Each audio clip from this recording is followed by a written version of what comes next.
Chapter 44. Under the awe-inspiring gaze of hundreds of murlocs and nagas, Duque slowly walked up to the naga leader, raised his right hand gently, and spoke in the clearest murloc language. As the price for offending me, I will now punish you with the 100 hands of dismemberment. In the next second, nearly 100 hands of magic swarmed forward. The fingernails of these hands of magic, which were shaped like human palms, suddenly sharpened and lengthened, becoming similar to the claws of demons. Every finger was a fatal iron hook. The dark gray scales of the naga leader were dug off piece by piece and discarded on the beach.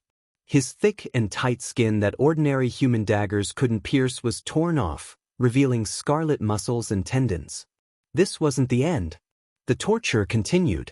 Every piece of muscle, every tendon had been ripped out alive. Hearing the naga leader's never-ending screams, both the murlocs and the nagas stopped fighting. They watched the massacre in horror and bewilderment. Even Duque himself didn't notice that his expression was so cold at this moment, as if what he was dissecting alive was not a huge humanoid creature that was twice his height, but a live fish. The naga was very tenacious, and as the male leader, his physique was the strongest in the clan. So, he suffered extra pain. He wailed for a full 5 minutes before he died completely. During this time, the nagas behind him had already retreated to the depths of the sea without a sound. Only hundreds of murlocs were still crawling near Duque in awe. When Duque came back to his senses, he was shocked to find that the most majestic naga had been killed by him. I did this? Duque was also surprised. Host, to be precise, you did it when you entered the cold mode just now, the system elf reminded Duque. This is the complication of losing my moral integrity? When one's humanity is lost to a certain extent, it is indeed easy to have various mental states. But in the mode just now, your casting speed increased by 45% and your spell strength increased by 32%. If you encounter a strong enemy in the future, I suggest that you enter this state by force, host. Are there any sequelae? Not yet. All right, I'll consider it. After the fight, Duque was a little hungry. His stomach made a grumbling sound. Then, miraculously, the leader of the murlocs named Yumao presented his treasure. Well, it was a fresh, live fish. System notification: Murloc leader Yumao hopes that you can enjoy fresh silverhead salmon in front of everyone. If you do this, it will help increase the loyalty of these two merfolk tribes. Duque was a little embarrassed. If he remembered correctly, fresh silverhead salmon was a specialty of Stranglethorn Vale. Stranglethorn Vale was in the southern part of the western wilderness. As the leader of the murlocs, it was not strange for Fishspear to be captured. Looking at the pitiful eyes of the fishmen, Duque gave in. In any case, salmon was salmon. It wasn't the first time he ate salmon raw. It was a pity that there was no soy sauce or wasabi. Wait a minute. There was wasabi too. Not far from Duque, Duque saw a pile of weeds that the murlocs had gotten from who knows where. There was horseradish among them. After all, horseradish was wasabi after being dried and ground into powder. They usually grew in places like valleys and rivers. Taking the horseradish directly and skipping the grinding step, Duque took out a knife and ate it raw. Duque did not know that this scene was seen by the group of nagas who had just run to the river. Due to the distance, they could only see Duque make a few gestures on the bloody male naga, then eat the raw fish. Blarg. A naga vomited. Devil. This human is definitely a devil. Not only is his magic power extremely powerful, but he also calculated everything accurately. He is also a terrifying existence that dares to eat raw naga meat.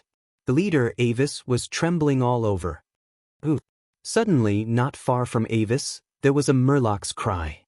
Not good. I've been discovered. It was too late to silence them. The entire murloc tribe was in an uproar.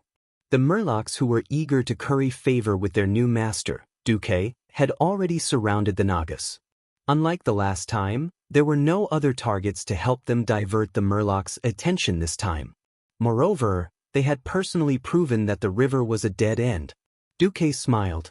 It was absolutely normal for this group of nagas to be unable to escape. In the entire western wilderness, Except for the large river that separated the elven forest and the western wilderness that could be called a river, all the rivers that extended to the sea were small rivers. Not far from the shore, it would become a narrow underground river. Nagas and murlocs were both aquatic creatures and could not go too far from the shore. After leaving the river, it was the wasteland of the western wilderness and all kinds of monsters. Just now, there were already many corpse shredder birds and vultures circling in the sky. It could be said that this group of Nagas had just run into a dead end by themselves.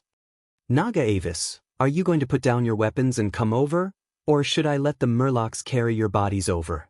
Duque spoke in the common human language, but he knew that the Nagas would definitely understand. The Nagas, who were born as high elves, were also very talented in languages. Avis bit her lip fiercely. The situation was beyond her control. In the end, she threw down the scepter in her hand and allowed the murlocs to rush forward and carry away her and her subordinates' weapons. Most of the wounded Nagas stayed a few dozen steps away. Only Avis was brought to Duque, who was sitting on a boulder on the beach. Not daring to look up at Duke, who was on the boulder, Avis glanced at the male Naga who was torn apart alive not far away. He retracted his gaze as if he was startled. He crossed his 4 smooth arms and bowed. Respected human powerhouse, Vara Furlin Avis pays her respects to you. Furlin? Why would the Furlin Nagas of the Secret Blood Island come to the western wilderness? Duque had only asked casually, but it set off a storm in Vara's heart. The Secret Blood Island was such a secret place that even many human historians did not know about. How did this human mage know about it? All of a sudden, Vara had the terrifying illusion that all her secrets had been seen through by Duque. We are exiles. Exiles. Exiles were the pitiful creatures who had been abandoned by their tribes and could only fend for themselves. Those who did well were like the high elves of Kuel Salis, establishing a new territory and making a name for themselves. Those who did poorly were like Vara in front of him, being hunted down everywhere. May I know your name, sir, and how will you deal with us? Me. Initially, Duque wanted to say it directly, but on second thought, he was a human and a little mage with no reputation at all. It did not seem right for him to take in a large number of alien underlings at this time, so he randomly made up a name. I am the 100-handed death god Huojia. You can call me Lord Hua. Chapter 45. 100-handed Reaper? An extremely unfamiliar title. Var really did not know which big shot in the human kingdom had this title. However, seeing the hundreds of hands of magic that were still floating around Duque, Vara felt that this title was extremely appropriate. Since Duque had announced his name, Vara inexplicably felt a little more at ease. It seemed that this big shot did not intend to kill them. Vara tactfully bowed deeply again. Be glad, Vara, that there is a place for you in my plan. Give me your absolute loyalty and that of your subordinates. As a reward for your loyalty, you will receive a vast place to settle down. The entire coastal waters of the western wilderness will become the territory of your clan, and all the murlocs here will listen to you. As for humans, with me here, humans are not a problem. Duque's words were arrogant and extremely arrogant, but Var did not think that Duque's words were exaggerated in any way. The murlocs were afraid of the Nagas. For the past 10,000 years, they were willing to be driven by the Nagas, and they only recognized whoever had more arms as the boss. She knew that Duque's hands were all magical creations, but such lifelike and flexible palms were definitely not something that an ordinary mage could do. Feeling the amazing magic aftermath where Duque killed the male Naga leader Nuruk, Vara was secretly shocked. She knew very well that Duque was not an opponent that she could contend with. So, she decided to give her loyalty, even if it was temporary. I, Vara Wrathscale Alvis, on behalf of the Wrathscale subclan, would be happy to serve you, master. Vara waved her hand and said a few words to the 30 or so clansmen in the Naga language. Suddenly, all the Nagas knelt to Duque. Get up. As Duque spoke proudly, hands of magic, twice as many as the Nagas, held their elbows and helped them up. For a moment, all the Nagas' expressions changed. After all, they did not see how powerful Duque was. Only the many murlocs were willing to be driven by Duque, and the corpse of Nuruk, who was chasing them, could serve as proof. But at this moment, the invincible power of Hand of Magic made them shudder. A pair of hands made of magic energy actually had such power. This power could be used to lift them up or strangle them to death. The Naga's reverence for Duque deepened. Duque felt that something was missing after confirming the status of ruler and subject. He suddenly remembered the soul imprint that Mediv had left on his chest. System Elf, can I create a soul imprint similar to Mediv's? According to my calculations, you don't have enough magic power to leave an imprint on the other party's soul in a state of resistance. On the other hand, if the opponent doesn't resist, the mage's mark is just like a level 0 spell. Can you add some material? The system elf instantly understood Duque's thoughts. Sure. At this time, Duque's right index finger shone with a cold white radiance. That was the radiance of a spell of ice energy. Open your heart, I have something to bestow upon you. Now that it was Duque who had the final say, Vara certainly did not dare to resist. She swayed her long snake tail and came in front of Duque. Although Duque's movements seemed to be full of flaws to Vara, he did not even have the most basic mage shield. She clearly felt that she could kill this human who was about to enslave her in one hit, but Vara did not dare. The hands of magic floating around Duque were so elusive that she really did not know how powerful these hands of magic were. She stepped forward respectfully, closed her eyes, and let Duque's fingers touch the center of her eyebrows. As the white radiance passed through her eyelids, it became brighter and brighter, almost to the point where Vara could not bear it. A chill penetrated from the center of her eyebrows into Vara's soul. The feeling of coldness was so strong that it almost melted Vara's brain. Vara immediately realized that this was not an ordinary mage's mark. Not only did it invade her soul, but it also stuck to all of her magic circuits. It's over. This time, she really had to be loyal to this little human to the death. At this moment, Vara finally extinguished the last of her little rebellious thoughts. As if in response to Vara's newfound loyalty, Vara suddenly felt a sense of enlightenment.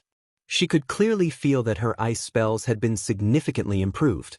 It was not the kind of forced increase in power that would have side effects, but a simplified model of the more perfect use of ice spells, imprinted in her soul. In the future, as the years passed and her strength grew, the power of her ice spells would also increase proportionally. This great power, looking at Duque's young face, Vara could not believe that this was Duque's doing. Duque actually imprinted the metamagic expertise that only he could comprehend on his own to her. Vara looked back at the surface of the water and saw the bright emblem on his forehead. It was a black emblem with the skull of the Grim Reaper in the middle.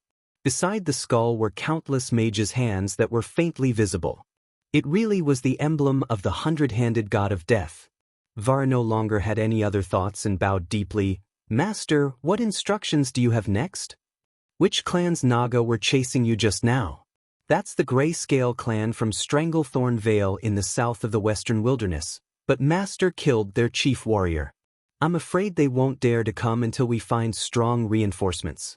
And it will take at least 2 months for Stranglethorn Vale to come here and back, so we shouldn't have to worry about the Grayscale clan in the short term. All right then. Raven pointed to the huge one-eyed Murloc. In the past month, in addition to settling your clan, you brought Old Blind to bring all the Murlocs on the coast of the Western Wilderness under your command. When the time comes, I will personally show my power to all the leaders of the Murlocs. What else? I want pearls. Big and small pearls, the more beautiful the better. You let the Fishspear clan do that. After a week, I will come here again to collect the goods. Until this moment, Duque finally revealed what he was plotting. Pearls.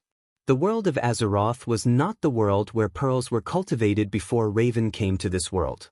Pearls were a rare luxury in the 7 human kingdoms, and even in Kuel Salis of the elves. It was very simple, all the pearls were in the sea, and the sea was the territory of the Murlocs and Naga.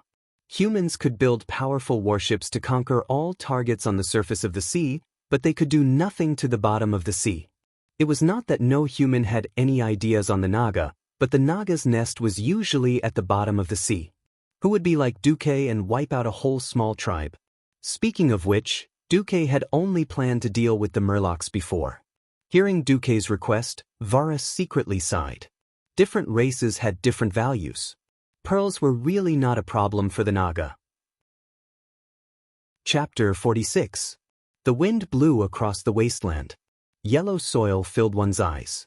Endless desolation, endless bitterness.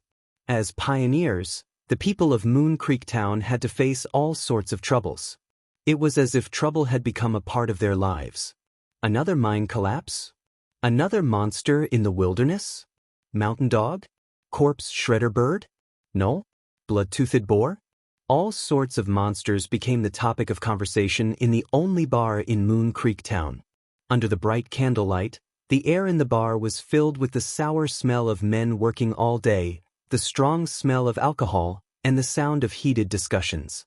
However, there was a new topic of conversation in the bar recently. It was a young wizard called Duke Marcus. I heard that a wizard with the surname Marcus killed hog? A farmer suddenly asked his companion. That powerful 2-meter-tall knoll hog? No. It should be 4 meters tall.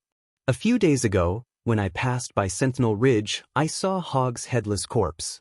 It was terrifying. Even though the corpse was already rotten, it was still at least 1.5 stories tall. A peddler who had obviously just returned said, "What about the head?" The farmer asked. I heard that the head and claws were sent to Stormwind City and Goldflash Town in the Elven Forest for public display. Amazing! Quang Gong sighed. Of course. Lord Duke Marcus is the second genius in Stormwind's history to become an official wizard with a 9th-grade talent. The middle-aged mercenary interrupted, pride written all over his face. Moon Creek Town was not big. There were only 1,000 people in the town. Even if he did not know their names, he could still recognize them. Do you know that Lord Marcus? Of course. I'm his subordinate. The mercenary said without hiding anything. Come on. The followers of the wizard are all very strong, even stronger than our town's #1 knight, Rillick. Quang Gong ridiculed the mercenary. But in the next moment, Quang Gong was speechless. It should be said that everyone in the bar was speechless. Yo, Makarov, you're here. An ordinary greeting with a dazzling entrance. His blue and white mage robe and dazzling mage emblem proved his identity, but the 5 sharp icicles hovering above his shoulders deepened everyone's impression of him. It was illogical for the icicles to float in the air, but if it was on the body of a powerful mage, then it would become reasonable no matter how illogical it was. Sir Marcus, you are... Oh, this is just a part of my self-cultivation, Duque replied casually. Makarov did not pursue the matter any further. He did not understand the world of the mages even if he listened. However, this did not stop him and the people around him from feeling that even though they did not understand it, they still felt that it was amazing. Makarov stared blankly at the bag in Duque's hand. Let's talk upstairs. Makarov had already arrived, along with a few of his men. Makarov led Duque to his room, and a few of his men guarded the door. Below, the rest of the people in Moon Creek Town were in an uproar. Wow, that's Duke Marcus? So young. What a promising young man.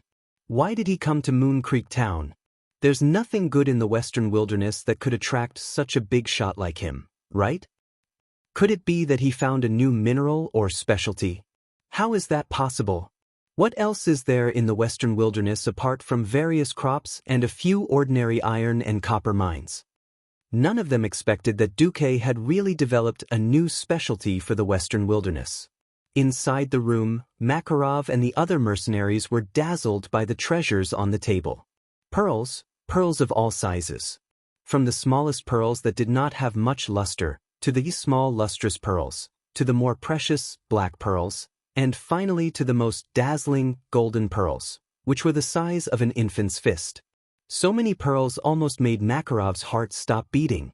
Of course, apart from the pearls, there were also all kinds of beautiful corals, transparent yellow tortoise shells, but the most dazzling were the pearls.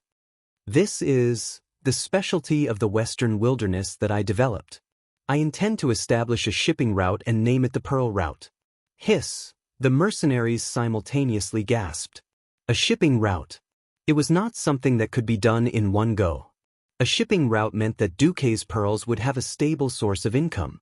Makarov, who was the most knowledgeable among them, could not help but feel suspicious. Please forgive my presumptuousness, but the entire coast of the western wilderness is filled with murlocs that can never be completely killed. Sir, how did you? Oh, well, it was a coincidence that I controlled a murloc tribe. The murlocs were the ones who collected the pearls for me. Makarov could not help but cry out in shock. Legend had it that mages would rear strange familiars as their servants, but the murlocs. Moreover, the murlocs were crude, cruel, and had low intelligence. This was inconceivable. However, from the moment they met, Makarov realized that the youth in front of him was a person who could turn the impossible into the possible. From the initial shock, he had become a little numb, even blindly believing. Sir, is there anything I can do for you? I've already paid for a batch of ships from Old Jackson at the Stormwind shipyard. They should be ready by now. Bring me as many as we have. The sailors can be found at the head of the horses. The first batch of boatmen will be paid double, to be paid in full before the ship sets sail. Also, be sure to plant my flag on the bow of every ship. Looking at the few flags that Duque took out, Makarov was a little suspicious, but he did not ask. Instead, he asked, "What about you, sir?" "I can't leave for now. As for the money, you can sell the pearls here first." "No, no, no. Sir, you still have a lot of money left from killing Hog. It's enough to hire sailors. I don't know the price of pearls, so it's better for you to handle it yourself." Duque rubbed his eyebrows. Indeed, there were too few people who could work for him. This was an era where illiterate people walked everywhere. It was easy to find a muscular man, but difficult to find someone with brains. Most civilians would not deal with merchants unless they had no other choice. However, Duque could not leave. As long as the threat from the Naga tribe was not resolved, there would be no peace here. Then let's do it. But bring some back as proof that I opened up the pearl route. Also, help me find Mage Norton from the Royal Magic Academy, and ask him to help me apply for the exclusive rights of this route. Exclusive rights? You think the nobles will interfere? Sir is wise. Makarov was a yes man. Don't worry, let them come. Duque's black eyes flashed with a cruel light. Chapter 47. After Duque became famous for killing Hog, Duque once again became famous in Stormwind City for another matter, the Pearl Sea route. The influence and coverage of these two matters were completely different. No matter how powerful Hog was, he was still a monster in the Elven Forest. To the upper echelons of Stormwind, Hog was just a small local problem. The appearance of the Pearl Sea route not only shocked the entire circle of nobles in Stormwind City, but even King Lang was alarmed. In the heart of the Stormwind Kingdom, in the Stormwind stronghold of the Stormwind City, the magnificent white marble floor reflected the morning sun. In the octagonal reception hall of the royal family, the guards of the royal family stood upright with sharp halberds in their hands.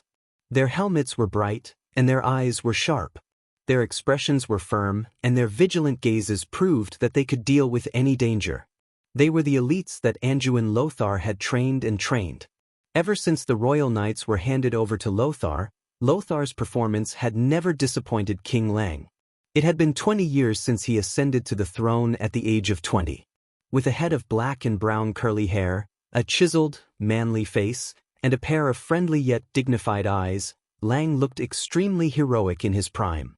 Sitting on a gold-rimmed throne on a white base, with a gold-rimmed blue lion flag printed with the emblem of the Storm Kingdom behind him, Ryan was reading a report. The Pearl Sea route in the Western Wilderness? Earth Mage Duke Marcus wants to obtain exclusive rights to this route that he opened up? Valid for 10 years.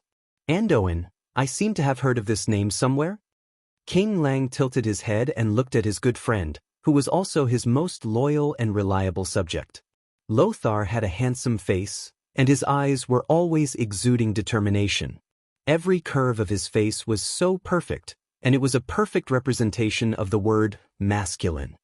His long black curly hair would look messy on anyone else, but on Lothar, it was a special kind of masculine charm. They were both handsome men, but the biggest difference between Anduin and Lang was probably their skin color. Andoin, who trained outdoors all year round, had a darker complexion and was healthier. On the other hand, Lang's complexion was pale due to the lack of sunlight. As a childhood friend of King Lang, Lothar was also in the prime of a man's life. Full of energy and experience, he was at the age to do great things. Anduin Lothar took the report and quickly scanned through it. He nodded and said, "It is indeed him. I have just submitted a report to your majesty."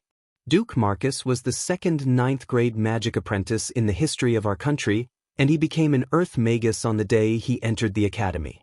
He is a once-in-a-century genius of our country. He also belongs to the Wang clan's mage squad. Clan smiled. His smile had the warmth of spring. If this Pearl Sea route is real, then the Pearl Sea route won't be a problem. Then our country's future finances will be much better. There are monsters running amok in the Elven Forest, and a lot of the taxes that should be paid cannot be collected. You have been urging me to renovate the walls of Stormwind City, and it seems that the money has been settled. But I have a question. Your Majesty, please ask. Lothar bowed gracefully. My internal affairs advisor always tells me that unless I spend half of the annual income of the treasury to support a fleet that is no less than a third of the fleet of the powerful maritime power Kurtiras, I should not even think about the sea. Why can this Marcus guarantee the safety of a route? The application did not explain. But I will investigate thoroughly. Lang's finger gently flicked the report. I admire this young man who is determined to open up. If he can bring in a stable annual tax revenue for the kingdom, I can only charge him 10% of the tax. Well, Lothar, help me warn those ignorant fellows. I do not want to destroy the seedlings of the kingdom. Understood, Your Majesty. Lothar retreated with one hand on his shoulder. Duque did not know that he had already received the joint attention of King Lang and Andoin. He was now on a deserted island on the coast of the western wilderness, quietly listening to Vara's report. The female Naga Siren chief seemed to have adapted to her new role. Her submissive attitude made Duque feel very comfortable. Master, we have collected more than 3,300 pearls of various kinds, among which the most valuable are 31 golden pearls and 125 black pearls. May I ask, do you want to ship them all at once? Duque waved his hand. There is no need for that. Leave a tenth here. I want to do hunger marketing. What hunger marketing? Duque was speechless. Forget it, this is something you will not understand even if I tell you. However, you have to remember, do not conquer the 3 merfolk tribes closest to Stormwind City. Only send people to escort the ships with my magic imprint. The trading point will be set here in the future. When humans land on the island, leave a male Naga Siren behind as a handover. Understood, my master. You may leave first. Yes. In the distance, 3 small cargo ships entered Duque's field of vision. Apart from Makarov, there was also an unexpected figure that entered Duque's field of vision. As the ship got closer, Duque knew that what he saw was not an illusion. There was a dignified lady with her blonde hair tied up at the back of her head. She wore an aqua blue dress, and compared to Makarov and the other young sailors in dirty shirts and shorts, she was of a completely different world. The 30-ton boat did not need a special dock, and it was not too much of a problem to dock on the beach. Taking advantage of the ebb tide, the newly hired captain rushed the boat onto the beach. That way, after the cargo was loaded, it would be easy to get the boat into the sea when the tide rose. Almost as soon as the boat stopped, the lady jumped down excitedly. The middle-aged lady could not be considered a beauty. Under her relatively flat forehead was a pair of slender eyes, and the tips of her eyebrows were slightly raised. Her eyes were clear but not lacking in shrewdness, and her small nose was sharp and straight. One look and anyone could tell that she was an extremely independent person. However, she had a unique temperament. She had the keen sense of a merchant, and the dignified air of a lady made one feel very comfortable. She quickly walked in front of Duque and obediently gave Duque a ladylike bow. Hello, you must be Sir Duke Marcus? I'm Duque. May I ask who you are, madam? I am Jones, Elizabeth Jones, the only jewel processing supplier in Stormwind City. I heard that you have a large number of pearls, and I think that we should be able to reach a pleasant cooperation. Elizabeth Jones. This was a name that Duque did not know. However, Duke knew that there was a certain Isabel Jones who would become the jewelry processing supplier of New Stormwind City at some point in time. Chapter 48. Duque was not flattered by the other party's recommendation. If Duque was said to be a rising star with a promising future when he first became an Earth mage. But now, Duque already had signs of moving from a comet that flashed across the sky to a star. Not having enough money to support Duque's studies in magic was the biggest shackle that restricted Duque's growth. But what if the shackle was removed? Duque could become an immeasurable new force in Stormwind City. His noble identity as a mage allowed him to transcend the aristocratic forces, and his identity as a mage meant that he could not spend too much time on business activities. Therefore, Elizabeth Jones's visit had a deeper meaning other than to discuss cooperation. Otherwise, she wouldn't have come to this barren little island in person. "Hello, Jones."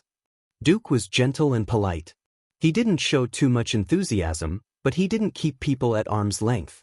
Elizabeth Jones was an elegant lady in her 30s. When she heard about Duque's age, she thought that Duque would be easier to talk to, but she realized that she was wrong the moment the conversation began. Duque was clearly not the kind of inexperienced brat who would lose his bearings after a few compliments. Therefore, Elizabeth decided to treat Duque as an equal and a business partner. She asked Duque in a very ladylike tone, "May I know the quality, quantity, and method of obtaining your pearls, sir?" Duque snapped his fingers. Then, there was the sound of splashing water. The sudden appearance of the Murlocs startled Jones and Duque's newly hired sailors. The sailors were almost ready to fight. Because it was Murlocs. Colorful fish-like bodies accompanied by strong limbs, the two Murlocs grandly raised a huge shell and walked in front of Duque and Jones under everyone's gaze. They put down the shell and knelt before Duque.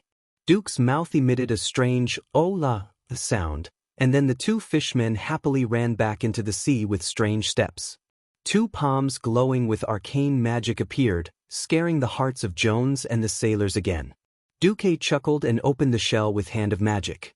Under the morning light, the dazzling array of pearls in the large shell that could fit a 5-year-old child almost dazzled Elizabeth Jones' eyes.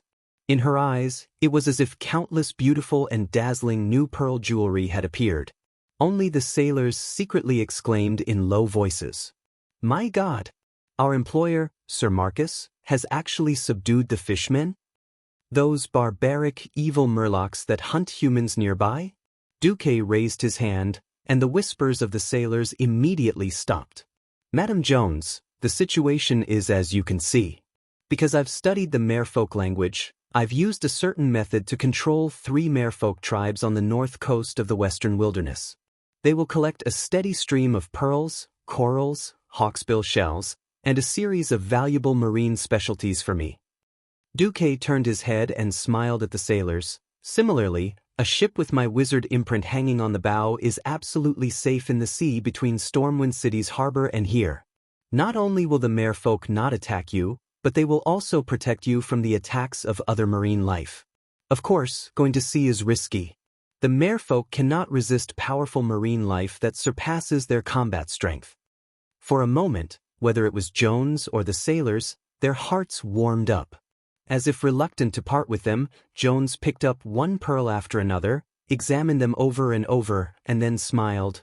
"Then, Sir Marcus, shall we go back to Stormwind City and discuss in detail?"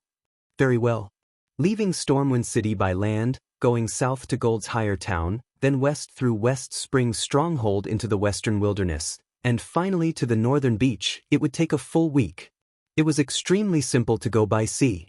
Starting from Stormwind City's harbor and following the southwest coastline, it would only take 1 day. Waiting was boring. In fact, in the ship's narrow cabin, Duque had basically reached a cooperation agreement with Elizabeth. This was a 10-year contract. From now on, Duque had to guarantee a supply of no less than 1,000 pearls to Elizabeth Jones' jewelry store every year. As the raw material supplier, Duque could receive 40% of the final sale price of the pearl jewelry. The price was mutually agreed upon by both parties when Duque delivered the goods. When delivering the goods, Duque delivered the goods and received the money at the same time. After Duque delivered the first batch of pearls, Elizabeth needed to pay an additional 10,000 gold coins to Duque as a signing bonus for obtaining the exclusive right to sell Duque's pearl route. In the cabin, Elizabeth's attendant handed over the wine symbolizing the happy cooperation. Duque and Elizabeth lightly clinked their glasses to show the happy cooperation.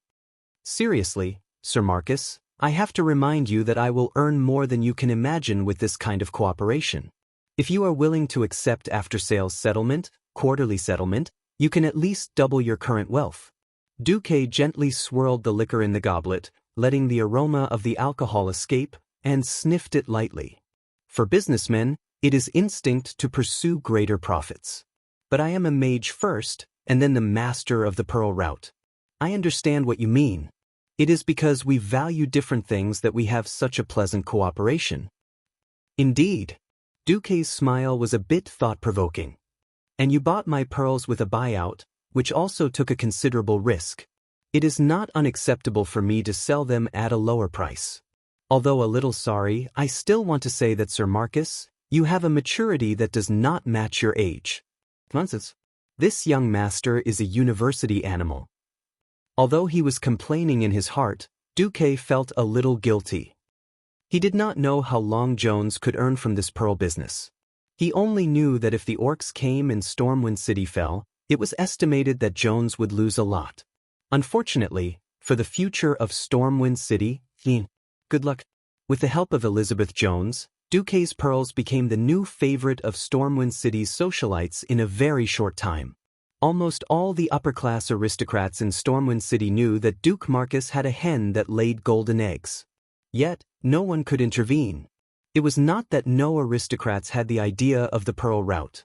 The fishing boats they secretly sent were attacked by the merfolk without exception, suffering heavy casualties. And Duque said that the merfolk were not under his control and had nothing to do with him. In this way, Duque set foot on the steps of the library of the Stormwind City Royal Magic Academy with a huge wealth that made others envious. Facing the librarian, who told him that copying every spell here cost money, Duque only said one sentence, "Please pack it up. I want all the spells of the Earth Mage rank." Chapter 49. He had seen a tycoon before. He had never seen such a tycoon. Not only was he rich, but he was also a little stupid. The manager was an old man who looked like he was about to die. Although his face was full of wrinkles and he looked like a Shar-Pei, Duque could clearly feel the abundant arcane energy in the old man's body. The system elf had determined that the old man's power level was also Crimson Skeleton. In other words, this old man who looked like he would choke to death when he swallowed his saliva was actually a boss-level existence whose power was far above Duque's? Duque was embarrassed. Should he say that Stormwind City was the second most powerful human magic holy land after the Dalajan? Young man, I know you are talented, but no matter how talented you are, you can't master the entire ocean of magic. The magic here can be divided into 9 major schools: defense, conjuring, divination, enchantment, and evocation. Take the evocation school that you are most familiar with. Evocation is the shaping of energy. It is also divided into fire, ice, arcane, and other minor schools. But I know that. You know that there are so many schools, but you still want to learn all of them? Do you know that even if you can learn all the level 2 spells that an earth mage can learn, learning so many spells will at least make your beard grow an inch longer? It's not that exaggerated. Duque looked like he didn't care about level 2 spells at all. He kept saying that magic was actually easy to learn, and even bragged that he was a 9th grade talent genius. In fact, it was to hide the fact that he had the system to learn magic in an instant. As he spoke, to prove that he was not lying, Duque even drew a level 2 spell, Ice Armor, and demonstrated it to the old man. Instantly connecting to the ice elemental realm, a large amount of cold air gathered from the void and condensed on Duque's body. Cold white light gushed out of his arms and quickly covered Duque's arms at a speed visible to the naked eye. Not only his arms, but his legs and body also flashed with a cold white light. The white light flowed and covered Duque's body and limbs. It was almost impossible for an ordinary mage to learn a spell formula the moment they came into contact with it.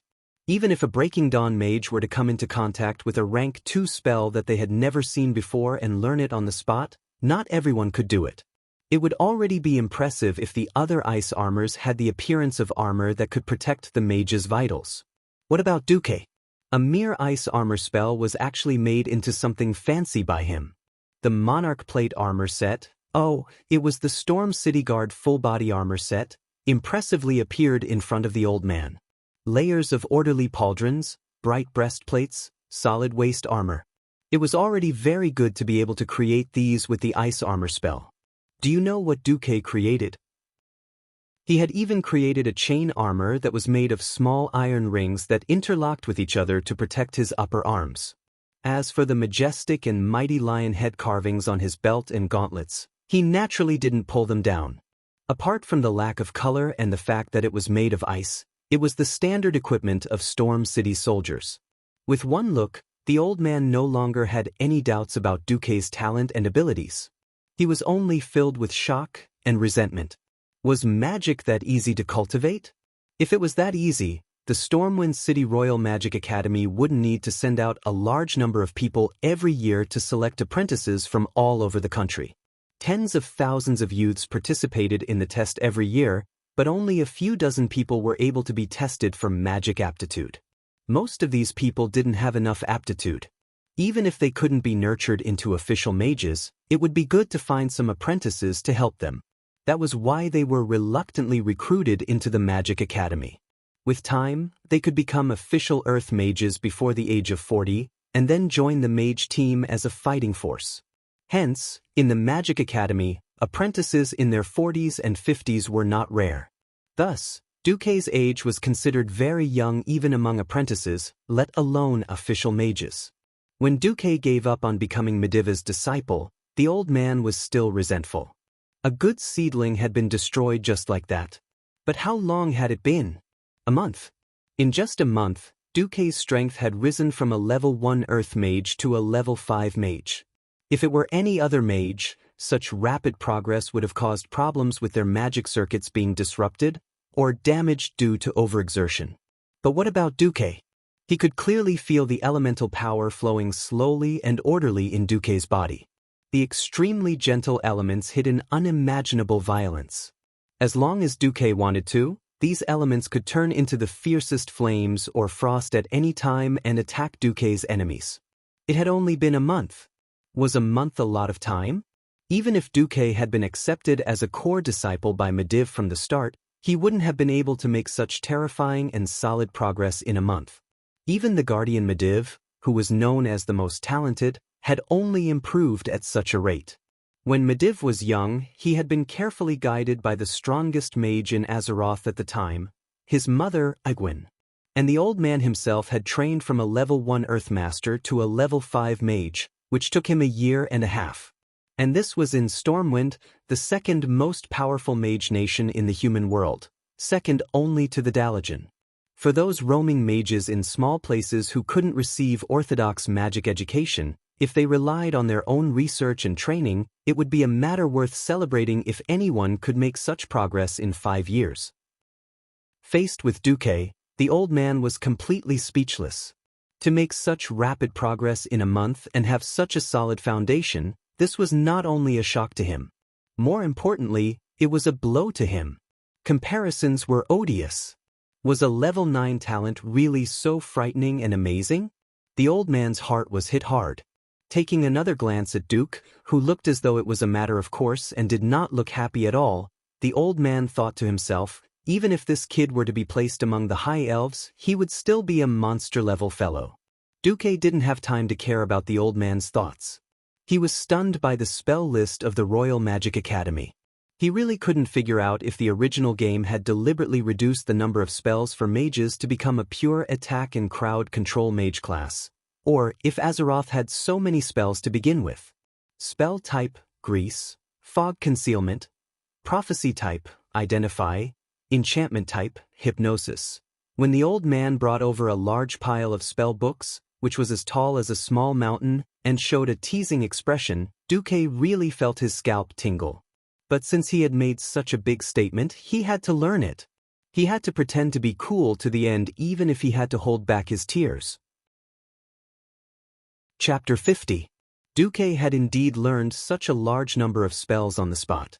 Logically speaking, there was no need for him to take these spell manuals back. However, seeing the old librarians, "If you don't respect magic, I'll make things difficult for you next time," look, Duque retreated in defeat. Moreover, Duque discovered something that was rather serious for him, and that was the limits of the system elf. As it turned out, the system elf was a thing of the scientific side. For magic that could be explained by science, the system elf was at the level of a god.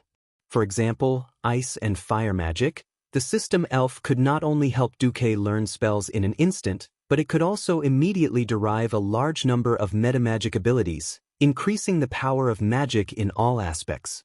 Some categories that did not feel scientific, or were in a direction that Duque was unfamiliar with, such as the enchantment spell, hypnosis, was deemed unable to identify by the system. As for the divination spell, which allowed the user to understand what the other party was saying, but could not read or write, language proficiency, the system's feedback was not in line with the principles of translation, unable to identify. The most special spell, necromancy, was directly told by the system that it could not be used due to the lack of unknown conditions. Duque could only carry a large pile of spell manuals back to the dormitory that the academy had arranged for him and slowly study them by himself. Basically, he had memorized all the spells. It was not that he could not use them, but it lacked the amazing feeling of mastering them on the first try. Duque knew that he was being too demanding. The old librarian had clearly told him that all kinds of magic casting techniques and metamagic abilities would be passed on to their disciples by mentors, and they would not be able to learn the essence of it outside.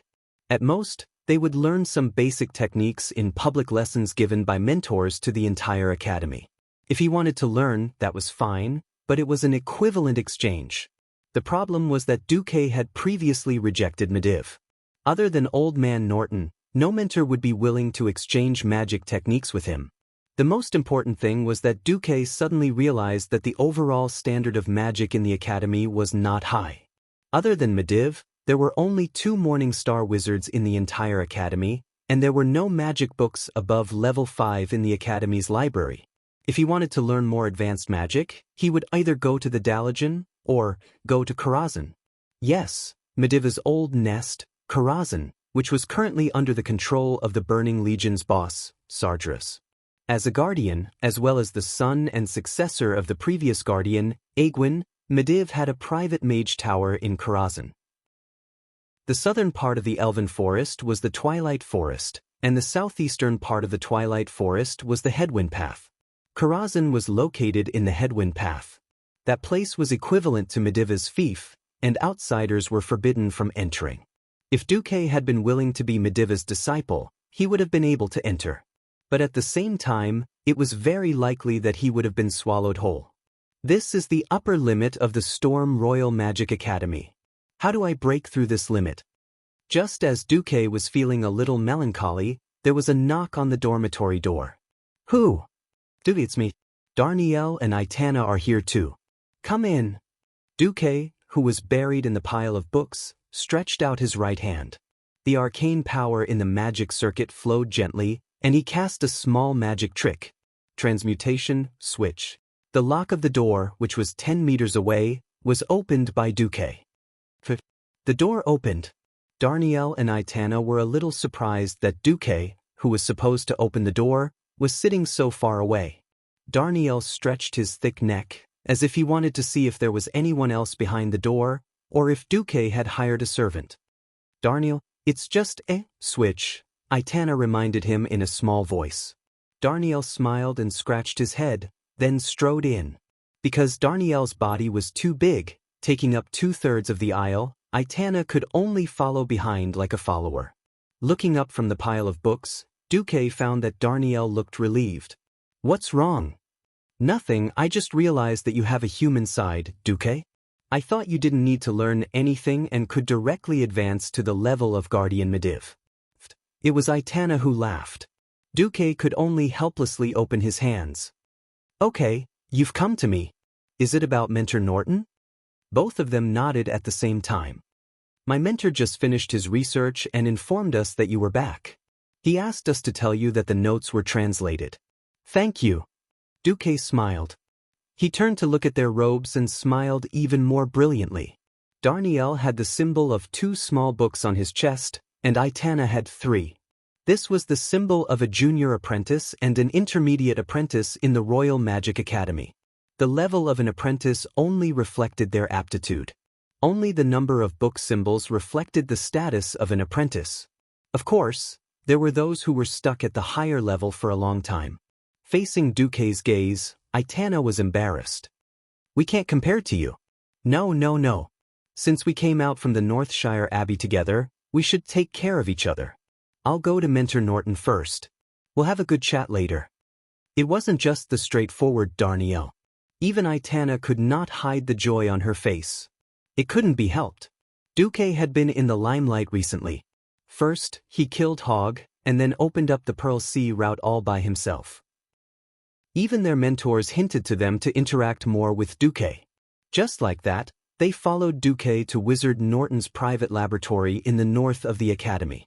Only Morningstar wizards and above were allowed to build their own wizard tower within the boundaries of the academy. As a sky wizard, Old Man Norton only had a standalone house with its own courtyard as a laboratory. As if sensing Duque's arrival, the door to the courtyard automatically opened to the left and right. The stairs that should have led to the main entrance of the hall on the first floor suddenly bulged upwards, turning into a staircase that led to the 3rd floor. Just as Duque stood on the first step, he suddenly heard a voice, "Stand still." In the next second, the entire staircase was like an escalator, sending Duque up to the 3rd floor. At the end of the staircase was a circular window. Just as Duque was about to reach the 3rd floor, it suddenly opened in a spiral shape. Through the bright light, Duque saw Old Norton sitting on a recliner, using a magnifying glass to look at his notes. "You're here? I heard you had a good harvest in the western wilderness. Mentor Norton, do you need funds for your research?" Old Norton waved his hand. "I'm old and have lost my motivation. I don't need those things." At this moment, Duque felt a never-before-felt lethargy from the old man. What had happened to the old man? Old Wizard Norton raised his head and looked at Duque. He suddenly laughed. "It's nothing. I just saw my limits and the possibilities you have. Even if I'm not qualified to be your mentor, I still hope that you can accept my inheritance." Chapter 51. Duque was stunned. The breath that he exhaled from his nose and mouth was full of surprise. The old man looked at Duque, his seemingly old and muddy eyes gleaming with wisdom. The furnishings in the room were very simple. Soft beige walls, 2 comfortable armchairs, and a low coffee table. That was everything. It was so simple that it was impossible to find anything else to distract his attention from the other party. After a short moment of surprise, Duque looked at the old mage who gave him a chance and a new start in the world of Azeroth. It was a very complicated look. There was the disappointment of giving up, but there was also the hope of placing his hopes on someone else. In the old man's face, Duque seemed to see the last wish of an old man who was obsessed with magic and struggled for his whole life but did not achieve much.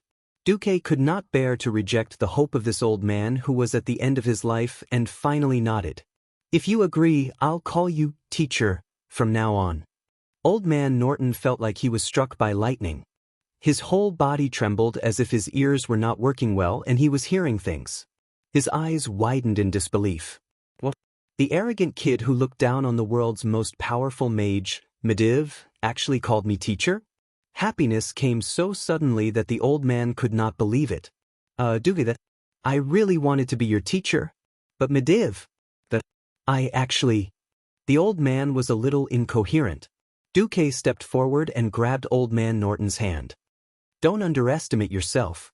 If it wasn't for your suggestion at Northshire Abbey, I might have been beaten to death by that fellow Brando. As for my refusal to be Medivh's disciple, it's not just because of ambition. There's a deeper reason. You'll understand my difficulties in the future." The old man's mouth trembled and his eyes became moist. In the end, the old man did not cry. Instead, he let out a long sigh. Please forgive this old man who knows a little magic but has no courage. I'm really ashamed to be your teacher. If I want to be your teacher, I should use my body to be your safe haven." At that moment, I didn't stand up. I knew that I would never have the chance to be your teacher. However, I will be honored to be your guide into the Hall of Magic. Seeing that the old man had made up his mind, Duque could only nod. A teacher and a guide were two completely different concepts. But that was all they could do. Old Norton immediately put on a stern face. He took out the High Elf Mage Apprentice Handbook, with one hand and a translation that he had written himself. I've carefully studied this beginner's handbook for a long time, and I found that for the past 1,000 years, mankind's research in the field of magic has actually taken a detour. Detour? Yes. Traditional magic training was nothing more than teaching talented kids a lot of magic knowledge and letting them communicate with the magic energy in the elemental realm or other alien worlds. Then, they would guide the magic energy into their own bodies through meditation to transform themselves and form magic circuits. After that, they would train day after day, making the magic circuits thick and strong. At this point, the old man pointed at the elven language on the handbook and suddenly spat. This is indeed the safest way to train. 1,000 years ago, when humans had no contact with magic, this method was indeed the safest and most secure way to train. But the cunning elves left something up their sleeves. Left something up their sleeves? Duque pricked up his ears. Left something up their sleeves? Do you know why high elves are naturally better at magic than humans? Duque frowned. Race's innate talent. Of course this is one of the reasons, but there's another reason. The Sunwell. Duque immediately realized something. You mean, yes. Actually, for a good seedling with a strong physique, the foundation of magic can be built up quickly. No, even an acolyte with an average physique can easily rise to the level of a Morningstar wizard. The prerequisite is that they need a source of highly concentrated magic to transform their bodies day and night. And it has to be the body of a child whose body is still in its puberty. Duque felt a headache coming on. Where was he going to find a Sunwell? That thing was tightly guarded by the high elves, and they would fight anyone who tried to touch it. He did not think that he had the ability to deal with the Sun King in Salis. At this moment, old man Norton patted Duque's shoulder. I'm willing to bet that even the person who gave you this apprentice's handbook did not realize that he had given you such a shocking treasure trove. Duque added in his heart, "It's she, nutty." The first 49 pages are essentially no different from the human wizard apprentice training manuals. At most, they're more refined. But the last page. The old man flipped to the last page of the handbook. Duque did not know Elven, but this did not stop him from noticing that the Elven words had suddenly become sloppy.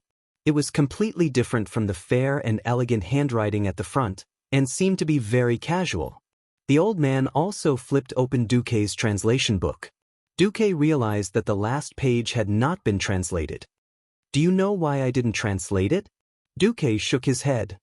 Because the Elven language on this page is nonsensical. The old man narrowed his eyes and smiled. It's just like how you created a pearl course out of thin air. I was also suddenly enlightened. This is not a language at all, but a special magic circuit layout. The old man suddenly became excited. It just so happened that I, an arcana expert, discovered the secret on it. This is a special magic circuit design that can absorb the surrounding arcana energy into the body like a vortex. Duque was surprised. And this is a completely different magic circuit cultivation method that is commonly used by the elves. It has a more extensive magic circuit expansion method for the absorption of arcana energy. I don't know why the Sun King hinted to Prince Kale, that's to cultivate like this, but this is undoubtedly a help to you. If you cultivate according to this, you can quickly increase and strengthen your magic circuit even without the Sunwell. As soon as old man Norton said this, Duque immediately understood why. According to the history of the game, in the near future, Salis would fall, and all the remaining high elves would fall into a strong addiction to arcana energy. As the king of the high elves, Sun King Anastrian certainly knew how bad the addiction of the Sunwell was for the elves. So he sent Kale, that's to the Dalajan to study, which was also a disguised way to give Kale that's more hope and a broader future. However, the Sun King did not expect that his little selfishness, which he thought could not be discovered, would flow into the hands of Aurelia, and then to Duque. Duque suddenly sighed. Aurelia was really his benefactor. Chapter 52. Old Man Norton handed over Kale, that's Mage Apprentice Handbook. Duque, put your hand on it. Don't resist the illusion given to you inside. This will be a very precious inheritance. Duque gently placed his hand on it, and a system notification immediately appeared. Host, unknown nervous system transmission detected. After examination, the risk is less than 3%. Do you accept the transmission? As a strange blue arcane energy was injected into the last page from the old man's hand, the elvish characters on the page seemed to come to life. They wriggled and twisted on the page, then began to combine with each other, shuttling back and forth, forming new arcane patterns. Detected a new magic circuit construction method. Function: enhance the absorption of arcane energy. After examination, it will greatly increase the host's absorption of arcane energy from the two branches of evocation, arcane and fire. It is recommended that the host synchronously polarize part of his arcane circuit. The system elf still faithfully performed its duty. Duque's vision was completely replaced, and an illusion of a starry sky appeared in front of him. Even the existence of Duque seemed to have disappeared. He didn't need to breathe, didn't need to think. It felt as if his entire body had transformed into thousands of thin mental threads. He could clearly feel that his spirit was being stimulated by an inexplicable force. In every thread of his spirit, there was magical power surging wave after wave like the tide. Then, countless mental threads began to intertwine, forming what looked like braids, and these braids intertwined to form an even larger strip. The barrier between the mental threads melted at some point, and the small threads became small tubes. Then, the small tubes merged into an even larger tube. When the tube became incomparably thick in Duque's vision, finally, the long tube wound into a closed circle that connected the end to the end. Duque could clearly see that the radiance of arcane energy was surging in the huge tube. They kept hitting and slapping the scab-like barrier at the end of the tube that had already been fused into one. It seemed that the arcane energy in the tube was not enough to break through this barrier. But at the last moment, an indescribable external mental wave rose again. It was as if after climbing the highest peak of a mountain, an illusory higher peak suddenly appeared in the clouds, pulling up Duque's imagination and understanding of power by more than a level. No, this was definitely not an ordinary technique, where there was always a mountain higher than the previous one. Not only did Duque feel the old man's power, but there was also an unfamiliar and mysterious power. That power was filled with a gentle feeling of heat. He suddenly realized, this was probably the mental power left behind by the High Elf Sun King Anastrian. Duque didn't know if Kale, had enjoyed this benefit before. In any case, this mental power was now all for Duque's benefit. A gigantic circular magic circuit model appeared in his spiritual sea. At this moment, Duque's body was like a 3D printer, perfectly replicating himself according to the model, like a projection. One dot, one line, one side, one three-dimensional, slowly projected, slowly shaped. Duque could see that this was no longer a simple magic circuit. There were also countless mysterious blue pentagrams on the magic circuit. After these symbols took shape, they began to absorb the free arcane energy in the surrounding air like the suckers of an octopus. The colorful light spots were filtered by the pentagrams on the circuit and then entered the circuit. They were already pure arcane energy.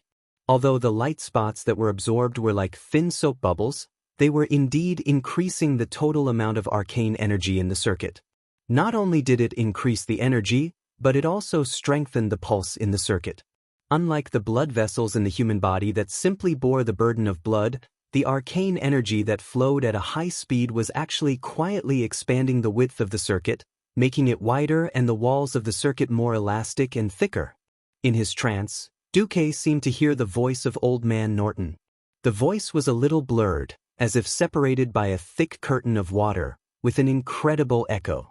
He was still sure that it was the old man's voice. Little lunatic. I only asked you to learn how to build your own magic circuit, not to do it on the spot. Crazy. Crazy. Really crazy. Duque knew very well that a huge magic circuit had already taken shape in his body. It was the most basic, arcane circuit in the magic circuit.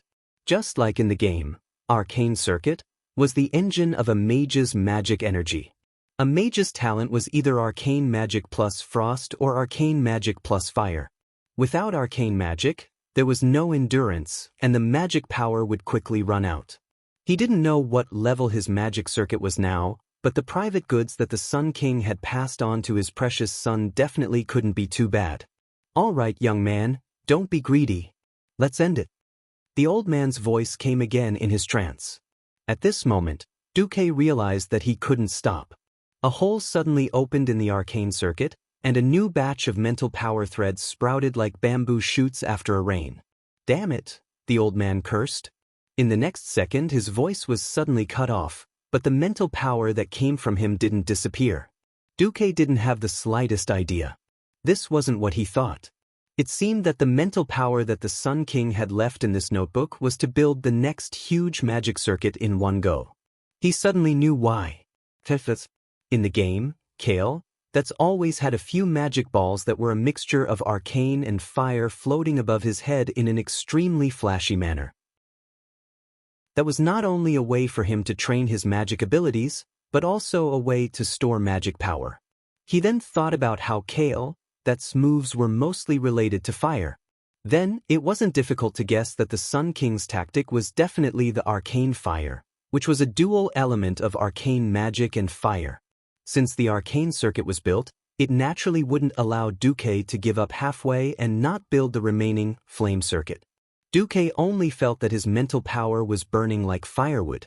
It was a feeling like his whole body was in a furnace. His skin was scorched by the high temperature, and even his hair seemed to be burnt. Every blood vessel in his body was no longer flowing with blood, but hot lava. The intense heat dominated his mind, making it impossible for him to suppress the manic feeling in his heart. I need to vent.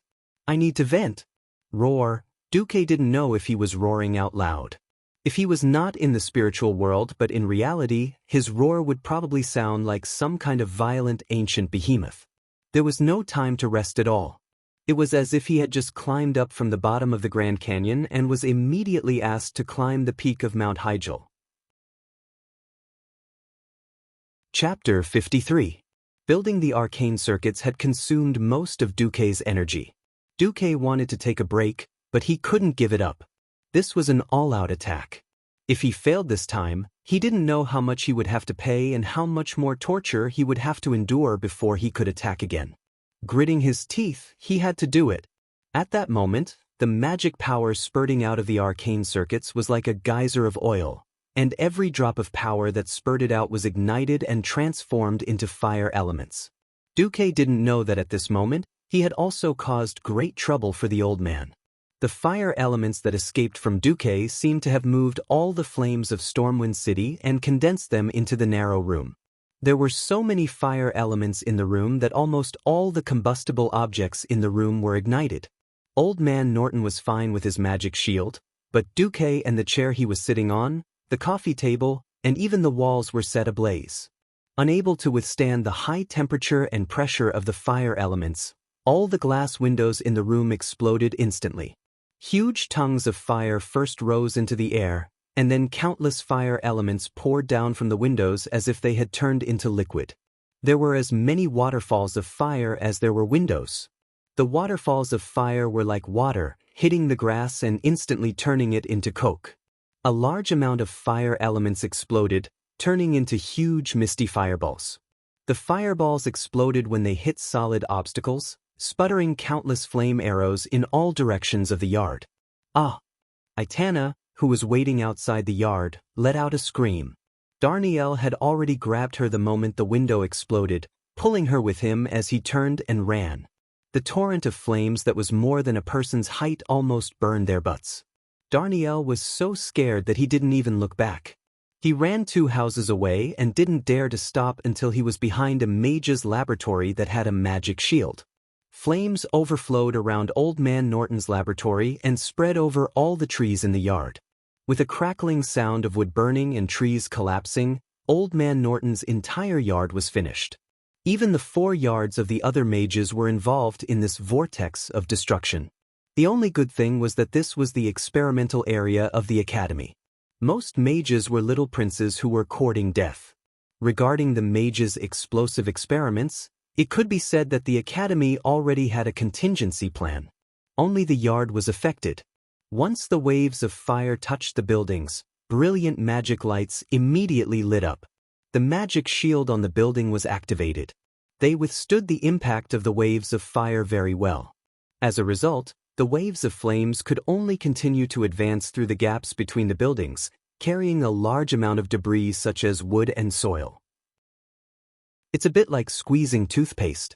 Originally, the range of the sea of fire was only a few dozen meters. However, due to the compression, the firewall continued to push forward in all directions for more than 100 meters before it stopped. All the mages and apprentices in the Royal Magic Academy were alarmed. What the hell? Who's ascending? Such exaggerated magic fluctuations. Is it Khadgar? No, it's not him. Norton's laboratory? Could it be? While the others were discussing, Darnielle and the others did not know. Still in a state of shock, they looked at the experimental area around them that had completely changed. Their mouths were wide open, but not a single word came out. All the roads and streets were charred black. Black charcoal dust blew everywhere. Half of the stone statues on the main road of the experimental area were smoked black. Did Duque do this? Aitana was still in shock. Probably. Darnielle did not dare to be sure. As the person involved, Duque's great undertaking of shaping the magic circuit was still ongoing. He only felt a loud boom in his mind. It was as if a huge and blazing power had exploded in an area of his mind that had never been touched by his consciousness. Like a mountain exploding, the flame power that despised Duque's mind for being too small opened up a space in Duque's mind. The flames exploded, and the countless exploding fireballs were actually wrapped in a large number of fiery red threads of mental power that represented flames. They shot out from the gap in the arcane circuit. It was like a proud emperor ordering his messengers to ride in circles. Wherever the horse went, it was his territory. It was the same for the thin thread of flame spiritual power. It was actually trying to make a bigger circle than the arcana circuit. What the hell? This is simply courting death. Duque's face turned green. In his ears, the system elf's warning kept ringing. Warning! Warning! The arcane energy in the host's body is not enough to complete the construction of the flame magic circuit. At this rate, the host's energy will be drained in 3 minutes and 57 seconds. All the mental power in the host's body will be exhausted, and he will die. Not to mention the system elf, even Duque was going crazy with anxiety. Is there any alternative? It was obvious that Duque had been tricked unintentionally. When Kale, was building his own arcane fire magic circuit, his situation was definitely different from Duque's.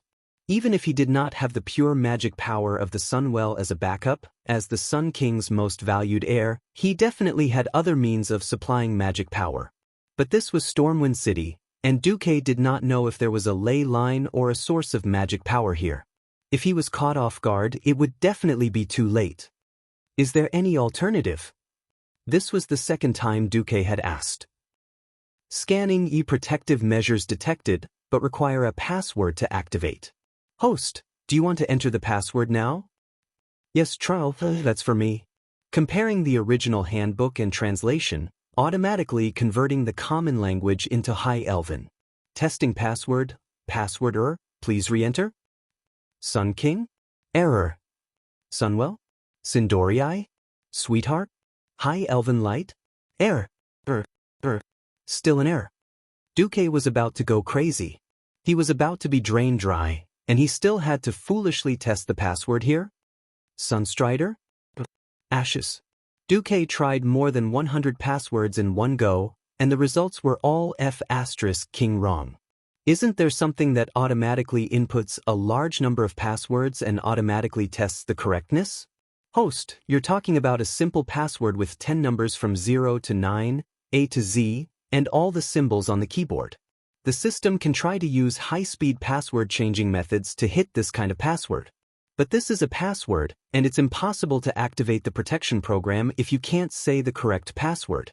Yes, it seems that there must be a corresponding tone. F***CK. Do I still have to rely on the Sunwell? With his life hanging by a thread, Duque could not help but curse. F***CK. Do I still have to rely on the Sunwell? Congratulations, host, the password is correct. Duque's face was full of embarrassment.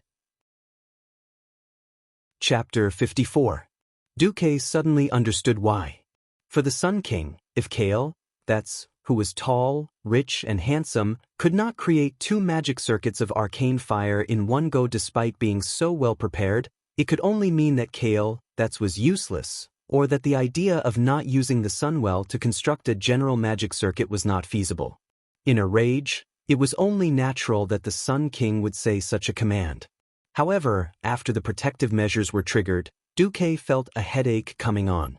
Most of the time, flames were not gentle things. The Sun King's arcane fire represented not only brilliance, but also destruction and dominance. Of course, Duque hoped that with a shake of his body, the tyrannical aura of a king would erupt, and the power of heaven and earth would submit to him.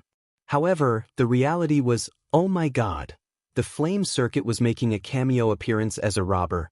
If the main body was not enough, he would make up for it by robbing. There was no room for Duque and the system elf to refute at all. The flame circuit turned into the most ruthless robber. Countless tiny flame spiritual lines extended from the circuit and spread in all directions at high speed, rushing towards all places with magic energy. Duque almost spat out a mouthful of blood. If he did not rob it, he would die. If he robbed it, he would at most slowly wipe his ass later. Duque gritted his teeth. Either he did not rob it, or he would rob the biggest one. Seeing how fierce the flame circuit was, how could an ordinary source of magic satisfy it? He knew very well that the homes of the little mages around him were like bank counters without much money, so Duque simply instructed it to extend its evil hand to the most valuable treasury in Duque's eyes. Mediva's Mage Tower. That's right, Mediva's real nest was indeed in Karazhan. However, as the court mage of Stormwind, Mediv also had a mage tower in Stormwind City as a foothold. Mediv was evil. Mediv was the boss. Defeat the boss and distribute the equipment. Wasn't that fair and just? Unknowingly, Duque was already a little crazy. He was completely unaware that he was in a state of lacking moral integrity. The side effect of lowering his moral bottom line had already affected him imperceptibly. Trespassing into another mage's mage tower without permission was equivalent to declaring war on that mage. I don't care. Taking the Sun King's magic circuit secret book was already a bad deal. He was still in the midst of cultivation, yet he was attacking Mediva's Magus Tower? Ignore. If Sardras, the king of demons, really put aside his pride and refused to let Mediv be a good role model of a righteous elder, and refused to forgive Duque magnanimously, then Mediv, whose wizard tower was attacked, had every reason to kill Duque. So what does it have to do with me? As if possessed, Duque let the flame circuit attack Mediva's mage tower, which was 50 meters away. However, fate seemed to have played a joke on Duque. Originally, Duque was prepared to snatch it openly. At most, he would just change his face and run away. Who would have thought that the thin thread of spiritual power from his flame circuit would actually circle around Mediva's mage tower and leave? Furthermore, it had silently returned with a belly full of fat. It didn't trigger any of the mage tower's magic seals at all. What was going on? After calming down, Duque's curiosity was about to explode. The system elf said, "Host. After testing, the flame circuit has triggered the resonance of 38 magic jades and 112 magic yellow crystals. These magic gems seem to actively provide energy to the flame circuit without triggering the mage tower's magic protection." Duque was dumbfounded.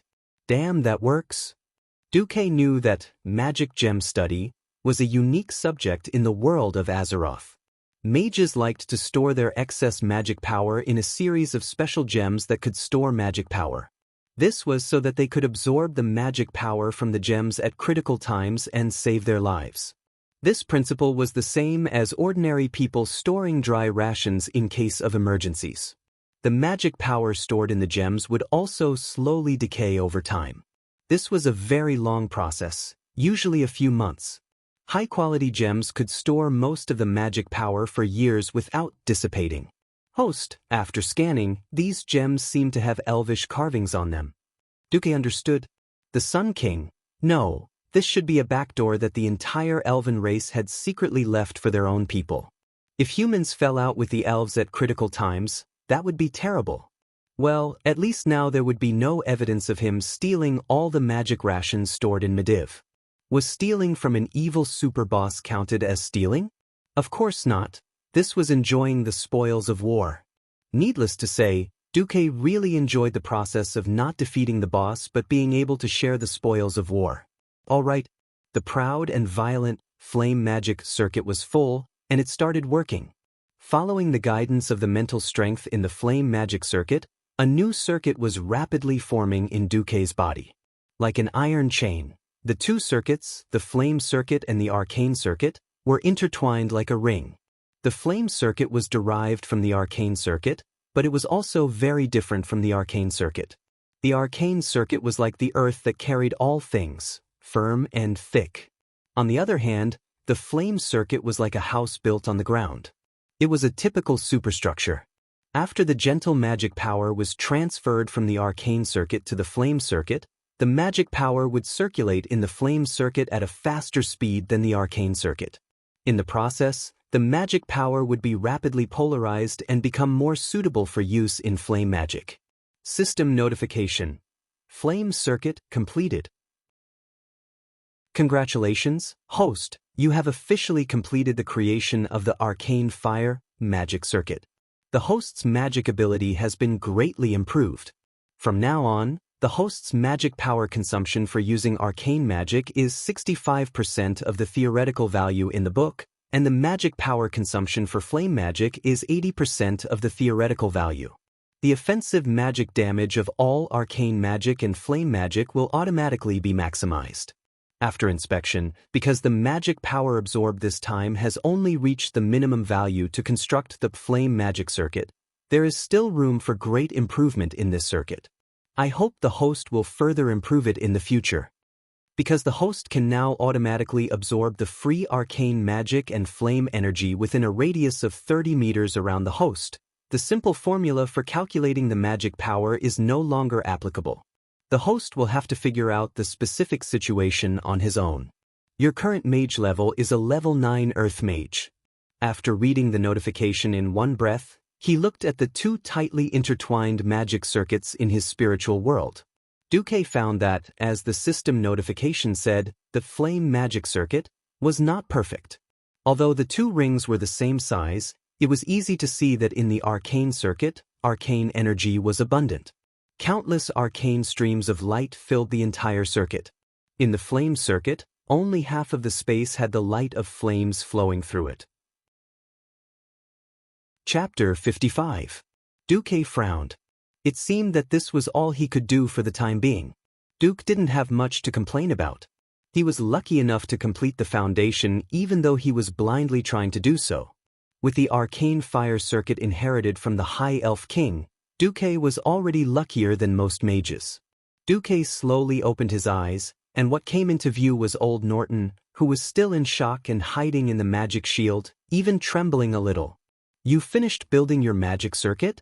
the old man asked tentatively. "Yes. I'm afraid I'll have to call the elf Prince Kale, that's senior brother from now on," Duque said playfully. The old man almost fainted from fear. "Please don't scare me. Learning the inheritance of the elves? No, the elven king without permission will be very troublesome." "It's okay, the Sun King is very fast." Duque wanted to say that it wouldn't be long before the Sun King died, but he suddenly remembered that the secrets of heaven could not be revealed, so he shut his mouth. "What's wrong with the Sun King?" "Nothing. If this gets out of hand, the person who sent me the letter will take the blame." Duque didn't really want Aurelia to take the blame.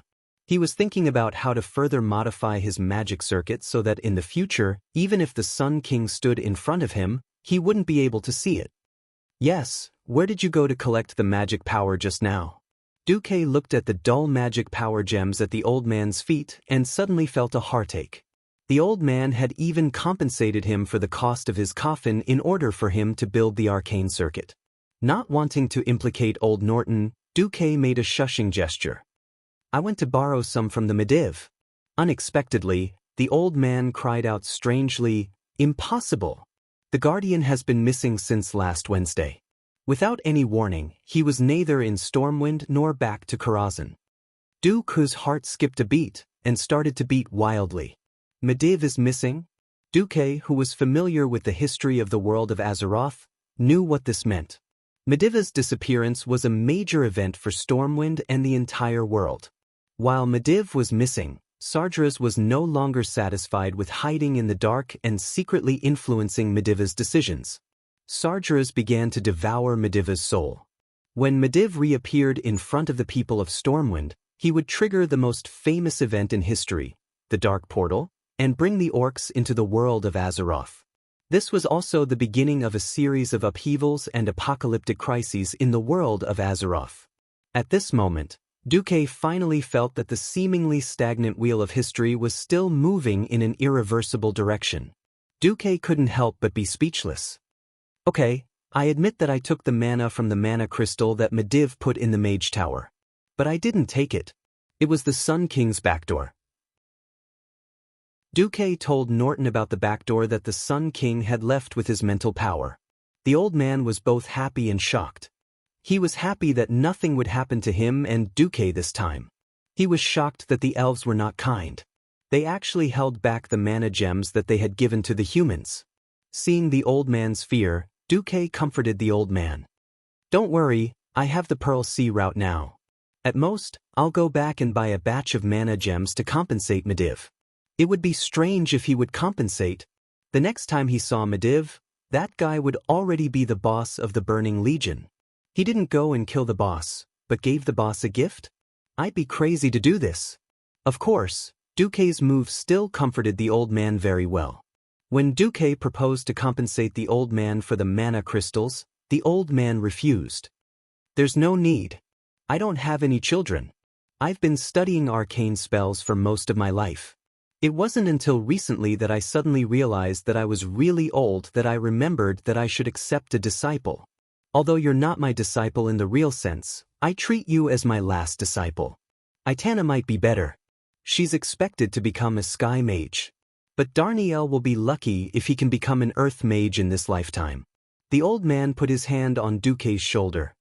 I'll rely on you to help pass on my research. Duque's eyes couldn't help but turn red and moist. It was like a father giving birth to a son, and a son giving birth to a grandson. In the world of mages, inheritance was just like that.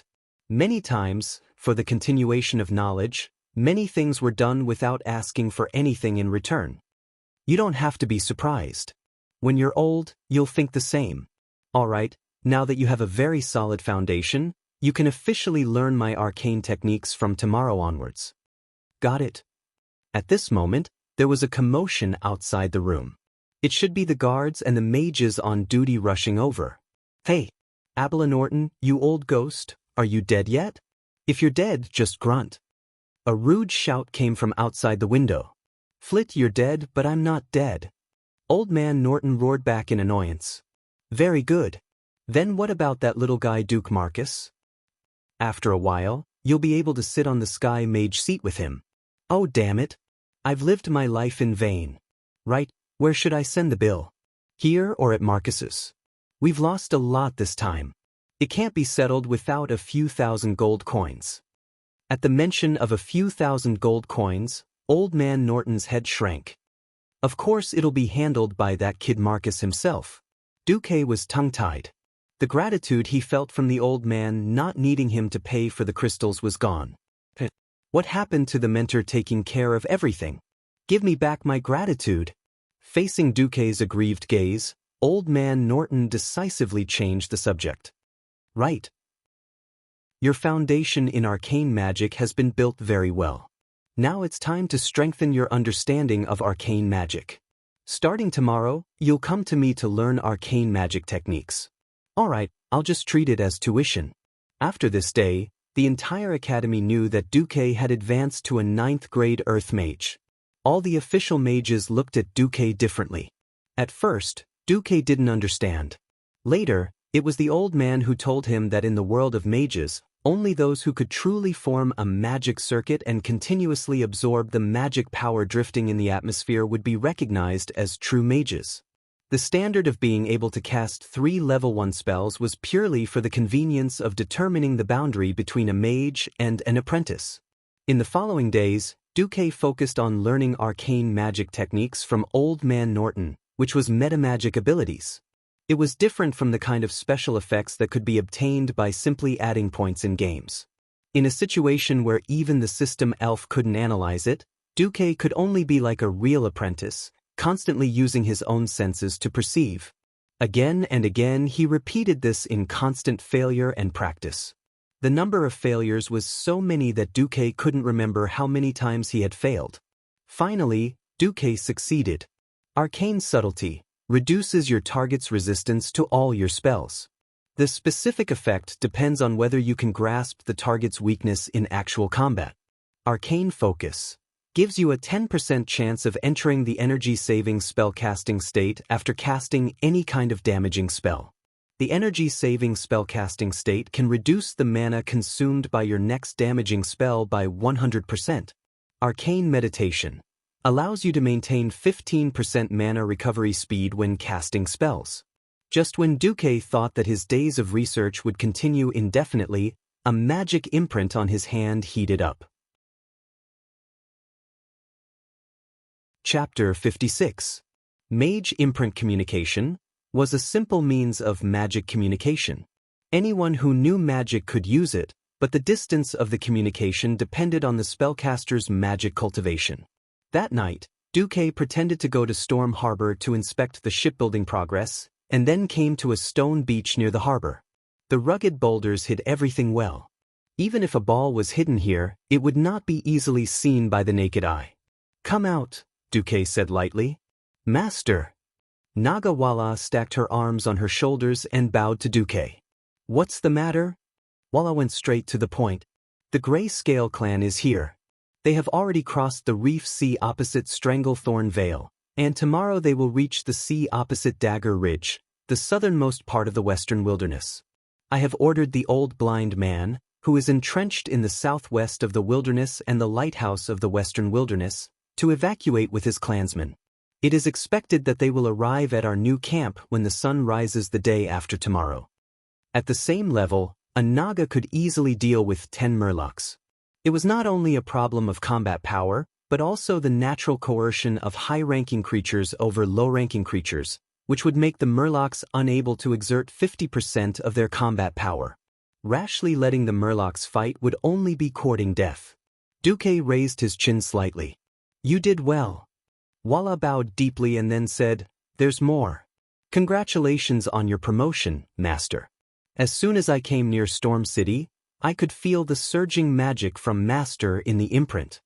Duque was a little stunned and then smiled. "You won't regret following me. You go back first, I will appear when the time comes." Walla nodded and bowed again, then turned around, swaying her long snake tail, and the green figure disappeared into the waves of the sea. Duque looked at Walla's back meaningfully. This female Naga should have held back. She might have been injured before, causing her strength to decline. Now that she had caught her breath, her strength had recovered a lot. It just so happened that Duque's magic circuit was formed. Duque didn't care about Walla's thoughts. Firstly, his imprint could tell Walla how strong or weak he was. Secondly, as long as Walla couldn't afford the price of betrayal, then she would always be loyal. Turning around, Duque went to look for Makarov. The next morning, before dawn, the fishermen were already preparing to go out to sea to fish.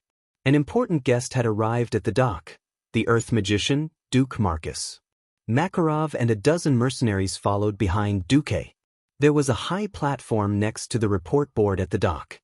Usually, it was used to announce important events. Today, Duque's blue and white mage robe was so dazzling that many fishermen didn't even dare to look Duque in the eye. Makarov and his men were all dressed in brand-new leather armor, with daggers tied to their waists and legs. It was the typical attire for naval warfare. Duque nodded slightly. Makarov stepped forward and shouted to the fishermen, "Now, the owner of the Pearl Route, a member of the royal family's mages, the Earth magician Duke Marcus has a slightly dangerous business to do." Slightly dangerous? Big business? Looking for us fishermen? The fishermen were a little surprised, but also a little excited. The Pearl Route's cargo ships entered and left the port almost every day under their noses. Those who were hired were all newbies who didn't have a ship, but now, those fellows were paid twice the wages of ordinary sailors. Just by sailing the ship for a 2-day round trip, one or two of them had already made a fortune. There were no murlocs, no naga, no sea beasts, and they were earning a salary that the fishermen were extremely envious of. They were often reprimanded by their families for not catching up to the good times and making their first bucket of gold in the Pearl Route. The more peaceful the era, the easier it was to stimulate people's risk-taking genes. Looking at the two mercenaries beside Makarov carrying a large chest of gold coins, the fisherman's eyes were worth it. There was surprise but also joy. The surprise was that the fisherman's wages were definitely not worth the gold coins. The joy was that this was definitely a big business. Makarov continued to shout with a slightly hoarse voice, "Rest assured, Sir Marcus is not asking you to do some pirate business. Now, a group of Naga is about to attack Sir Marcus's warehouse. Sir Marcus wants you to sink your old fishing boat to a designated place and catch those damned Naga in one fell swoop. In exchange, Sir Marcus will compensate you with a brand new fishing boat of the same size, or directly buy it for 500 gold coins. Every fisherman who takes the risk to sink their boat will be compensated with 2 gold coins. In the case of misfortune, it will be 10 gold coins. Everyone can get gold coins before setting sail." At this time, the bare-chested old man Jackson went on stage. "Sir Marcus has ordered an additional 40 boats from me. The money for the shipbuilding will be paid in advance. You can get any kind of fishing boat you want from me." Old Jackson's words were more convincing than Makarov's. A fisherman was tempted. He asked in a trembling voice, "We only need to sink the old fishing boat to a designated place, then swim away, and we can get a new boat and get the bounty?" "Sir Marcus will personally take care of those hateful Naga, while our mercenary group will take everyone back to Storm Port on the boat in the back." "All right, now Sir Marcus needs 10 fishing boats. Who will come?" With a great reward, there were bound to be brave men. On average, a fisherman would get 2 or 3 silver coins for a trip to the sea. Besides, was there no risk in going to the sea? Nowadays, fishermen were accompanied by danger all day long. Even in the coastal waters, there were still huge sharks, fishmen, and a mess of sea monsters. Therefore, let alone 10 gold coins, even if it was 1 gold coin, many people would still be willing. Me. I've wanted to replace that broken boat for a long time. Vara did not know what was going on in Storm City. The female Naga leader only knew that she was in big trouble. With Duque's support, she had gathered half of the fishmen clans in the western wilderness as her subordinates. Now, half of the shallow bay was filled with those noisy fishmen, no less than 2,000 of them. At a glance, such an astonishing number was enough to take down a human town. But Vara knew very well that unless Duque was here, these fishmen were a bunch of weaklings who could only fight with the wind. A male Naga with a long scar on the left side of his face, extending from his forehead to the corner of his mouth, and even blind in his left eye, came over with a huge trident with a blade wider than a human body. "High Priest, the latest news has come. This time, Grayscale has nearly 400 Nagas, and has also commanded more than 3,000 fishmen. Say no more." Chapter 57. It was another dawn. The vast surface of the sea was suffused with a blue radiance. However, if one looked carefully, they would discover that there were many strange figures swimming at high speed in the clear shallow sea. Like a school of migrating fish attracted by the intersection of cold and warm ocean currents, countless murlocs the size of trolleys began to attack a bay in the northern part of the western wilderness. The bay was not big. The crescent-shaped entrance was about 60 meters wide. Once one entered, one would enter the shallow water area with a depth of less than 2 meters. If this place was not filled with murlocs that had no sense of beauty at all, it might be a perfect beach. The huge murlocs were like a black tide, surging at the entrance of the bay, dyeing the entire outside of the bay. At the entrance of the bay, a male naga swam in.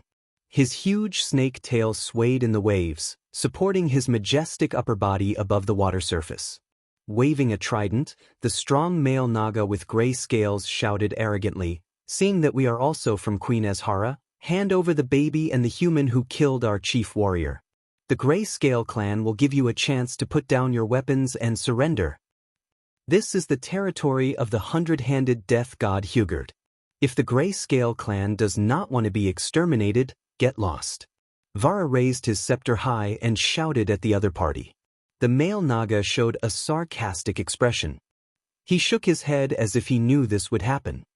His figure disappeared into the water. "Is that human so reliable?" The one-eyed male naga beside Vara could not help but ask. "No, I'm just tired of running and I don't want to surrender."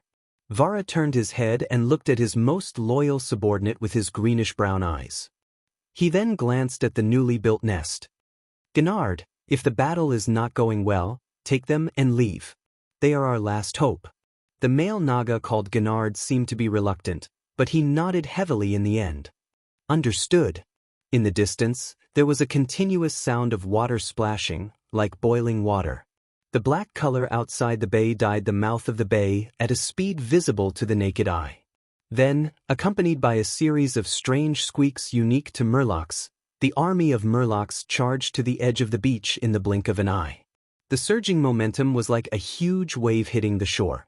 It was very frightening. Unfortunately, the raging waves beating the shore only had momentum. The merfolk's huge wave was shattered by a different kind of shore. "Throw the axe." Over 1,000 simple short axes spun in a wondrous manner from high up on the shore. It was as if a sudden heavy rain had poured down, almost instantly extinguishing the morale of the attacking murlocs that had just been stirred up. Skinning axe. Duque had obtained the blueprint from Hogg. This was the simplest kind of axe. It was made by tying a sharp stone that could be seen everywhere on the beach to a wooden stick with a thick rope.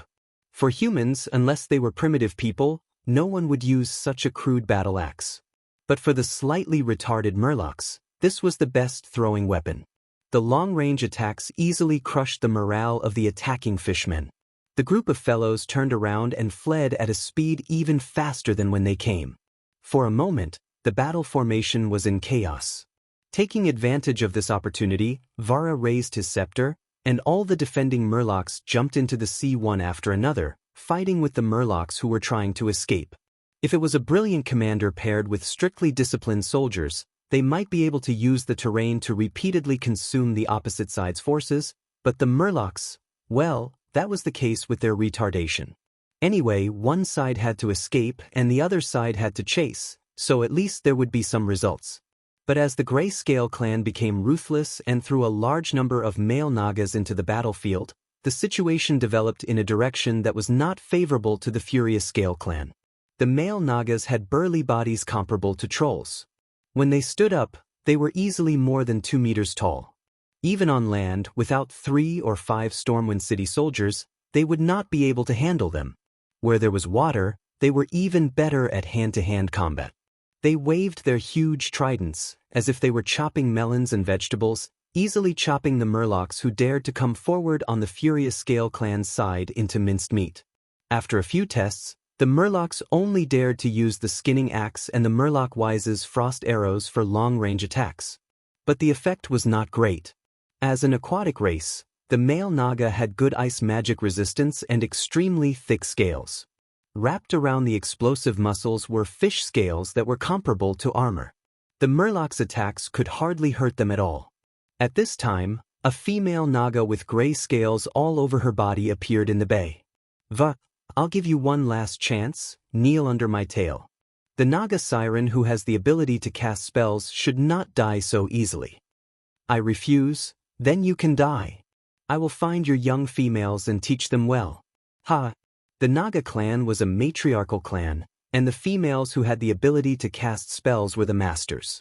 The strength of a Naga clan was often not measured by the size of the population, nor by the number of slaves, but by the number of female Naga who had the ability to cast spells. If there were not enough females in their own clan, they would rob other families' female cubs, and then cultivate them into helpers of their own clan. This was the way the Naga clan survived and expanded. Come on. Vara was furious.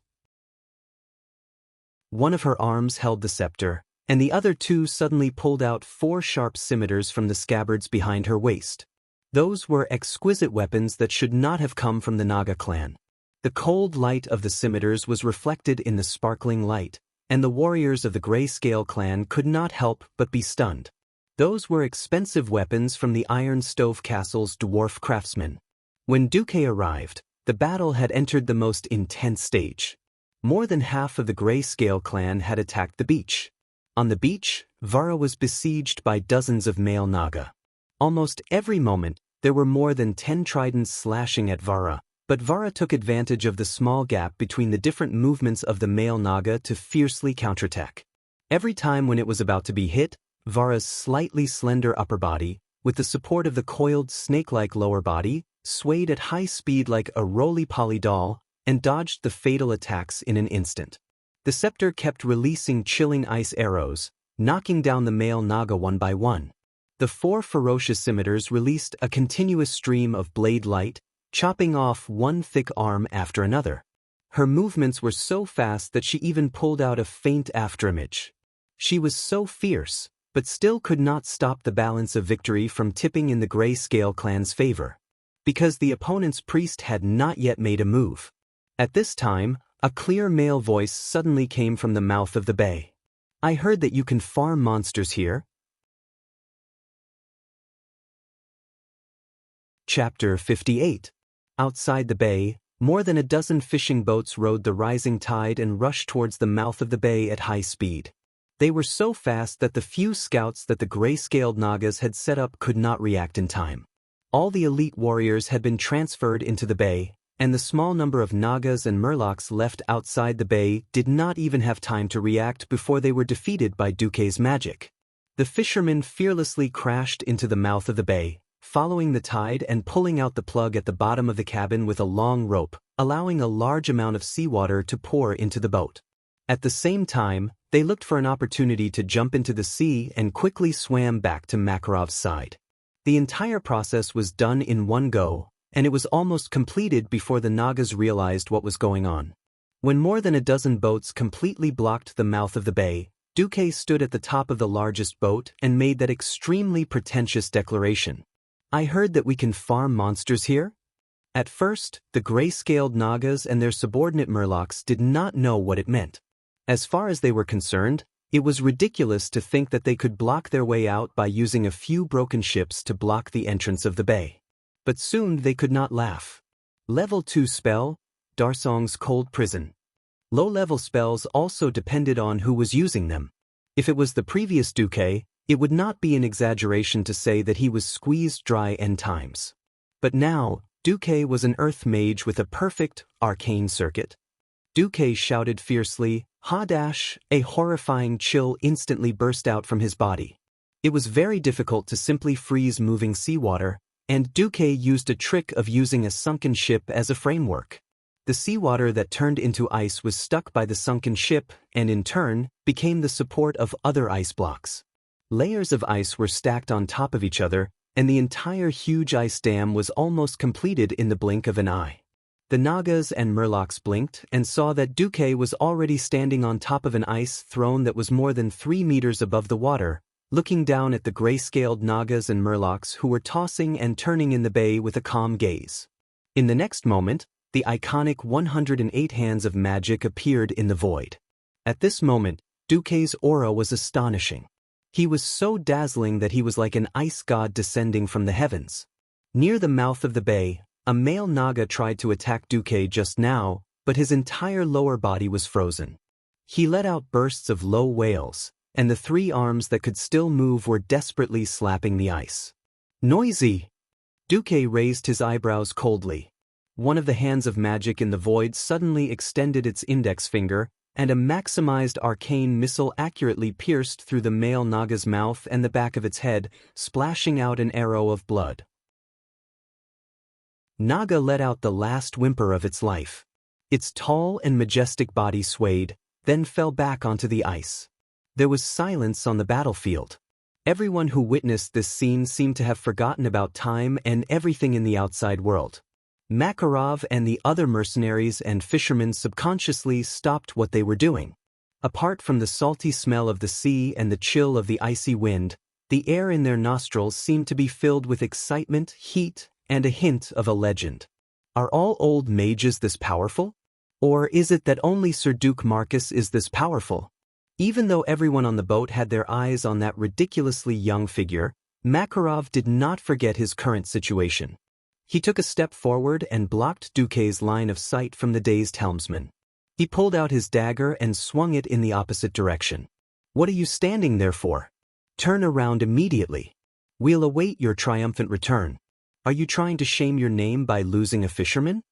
The subordinates immediately came to their senses and quickly turned the helm, leaving Yang Fan behind. Within the bay, the battle that had paused for a short while began once again. Just like Blind Old Man and Fish Spear, the Murlocs under the gray-scaled Naga's command crumbled the moment they saw Duque's many hands of magic. They cried, screamed, and made all sorts of unintelligible noises. Thousands of Murlocs were thrown into chaos in the middle of the bay. Kaku, in the name of the mighty god of the sea's hundred-handed reaper, attack! Blind Old Man and Fish Spear immediately launched a counterattack, cutting down the Naga's Murlocs as if they were vegetables. It's a mess, it's all a mess. Even if the gray-scaled Naga Siren still had the upper hand in terms of high-end combat power, the female gray-scaled Naga Siren priest knew that if Duke subdued all of her Murlocs, the hundreds of Naga Siren would be wiped out. She ordered the strongest male Naga Siren warriors to continue attacking Vara while she personally led her subordinates and charged towards the mouth of the bay. They had to kill Duque and open up a gap. As long as they could get rid of Duque, the Naga Siren's last hope, then everything would be back on track. Duque sneered as he watched the Naga charging towards him. Hey, System Elf, what's the evaluation result of the plan I proposed to you last time to use Hand of Magic to shoot arcane missiles at the same time? With the System Elf, it was equivalent to automatically having the metamagic specialty of multicasting. The only difference was in power. After examining the host's arcane circuit, it is recommended that the host fire no more than 80 arcane missiles at a time. The arcane missiles in the world of Azeroth were slightly different. Because a single arcane missile was less powerful, it was generally fired 3 at the same time in a triangle to ensure lethality. Therefore, one shot was 80 hits. Then I might as well reduce it to 36 hits. A large number of hands of magic unfolded into a pair of wings behind Duque.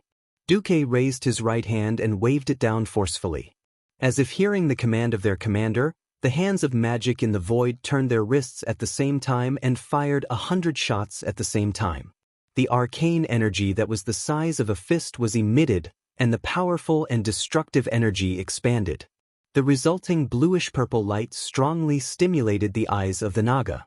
Every 36 hands of magic formed a wave, and the 3 rounds of hands of magic seemed to be firing ceaselessly. Without deliberately aiming, Duque poured the barrage of arcane missiles on the place where the Nagas were most concentrated. The Naga scales, which were like iron plates, were obviously effective in resisting physical attacks, but they obviously couldn't resist Duque's arcane missiles. The arcane missiles, after being polarized, visually looked like long magic spears, tearing the bodies of the Nagas into pieces.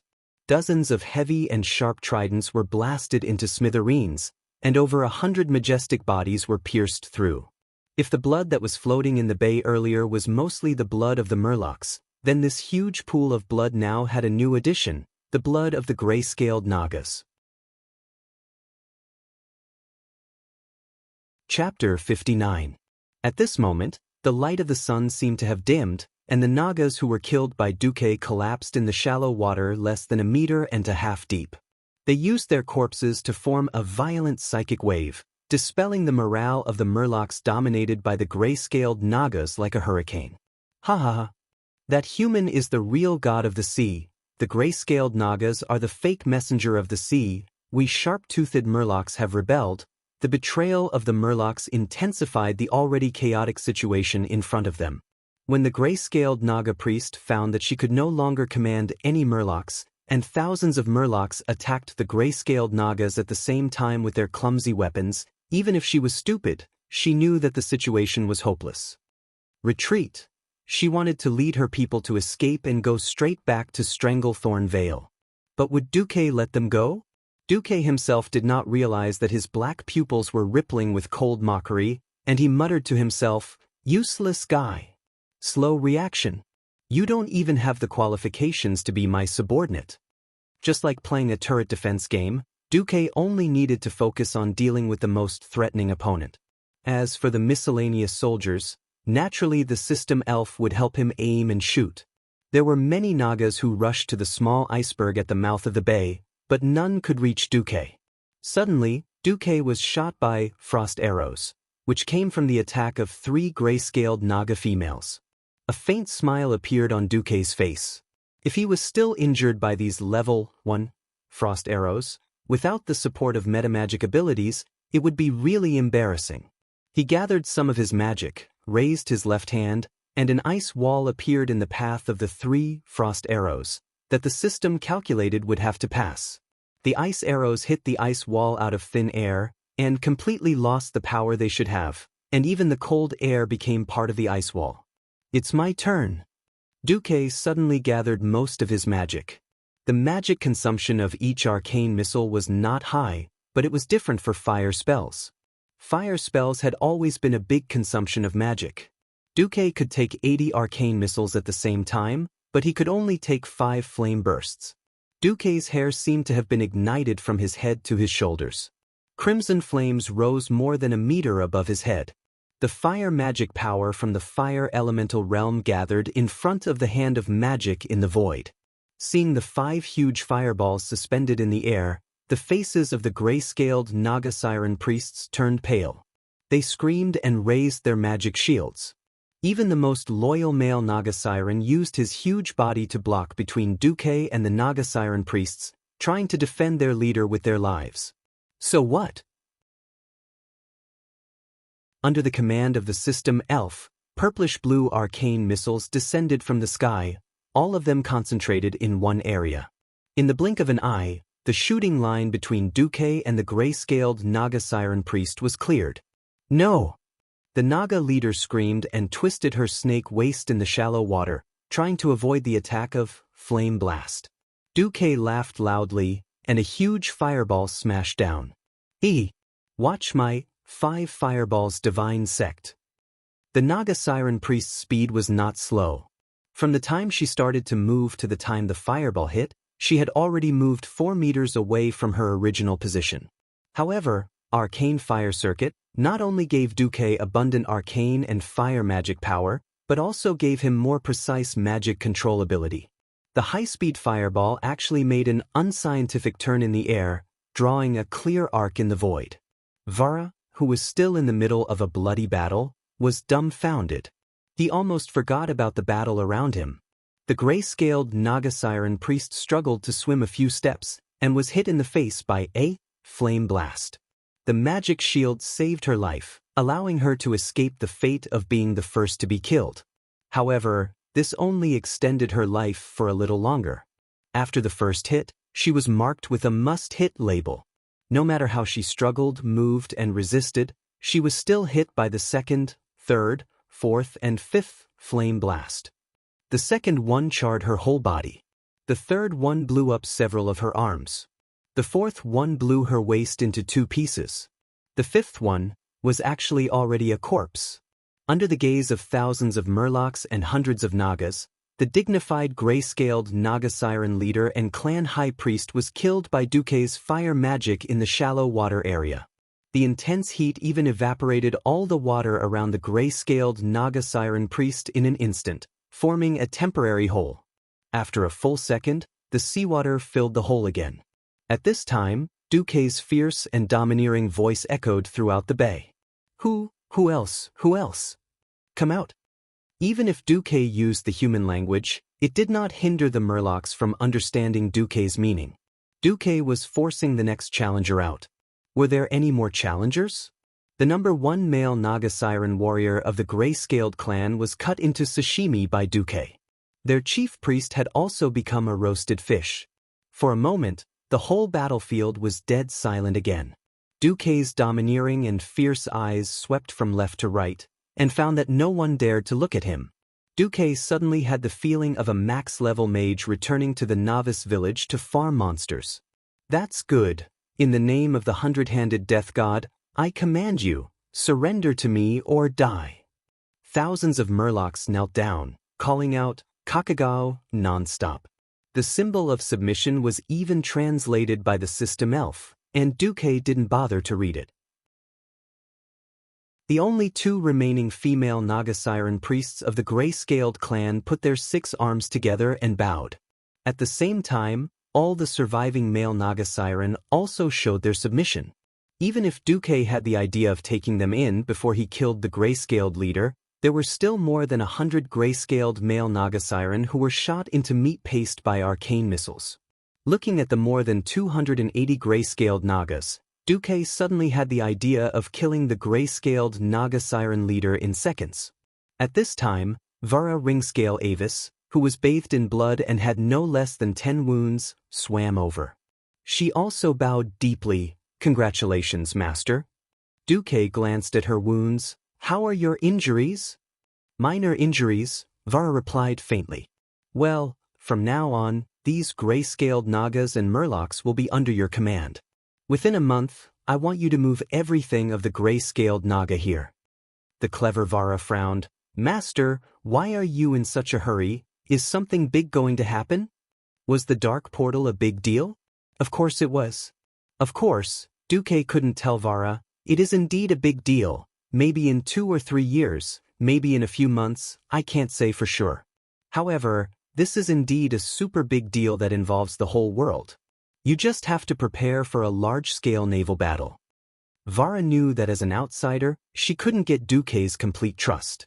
And Duque's performance of descending from the heavens had deeply shocked her. Now, she had no other thoughts. Although she didn't know who her enemy was, Vara bowed deeply again, as you will.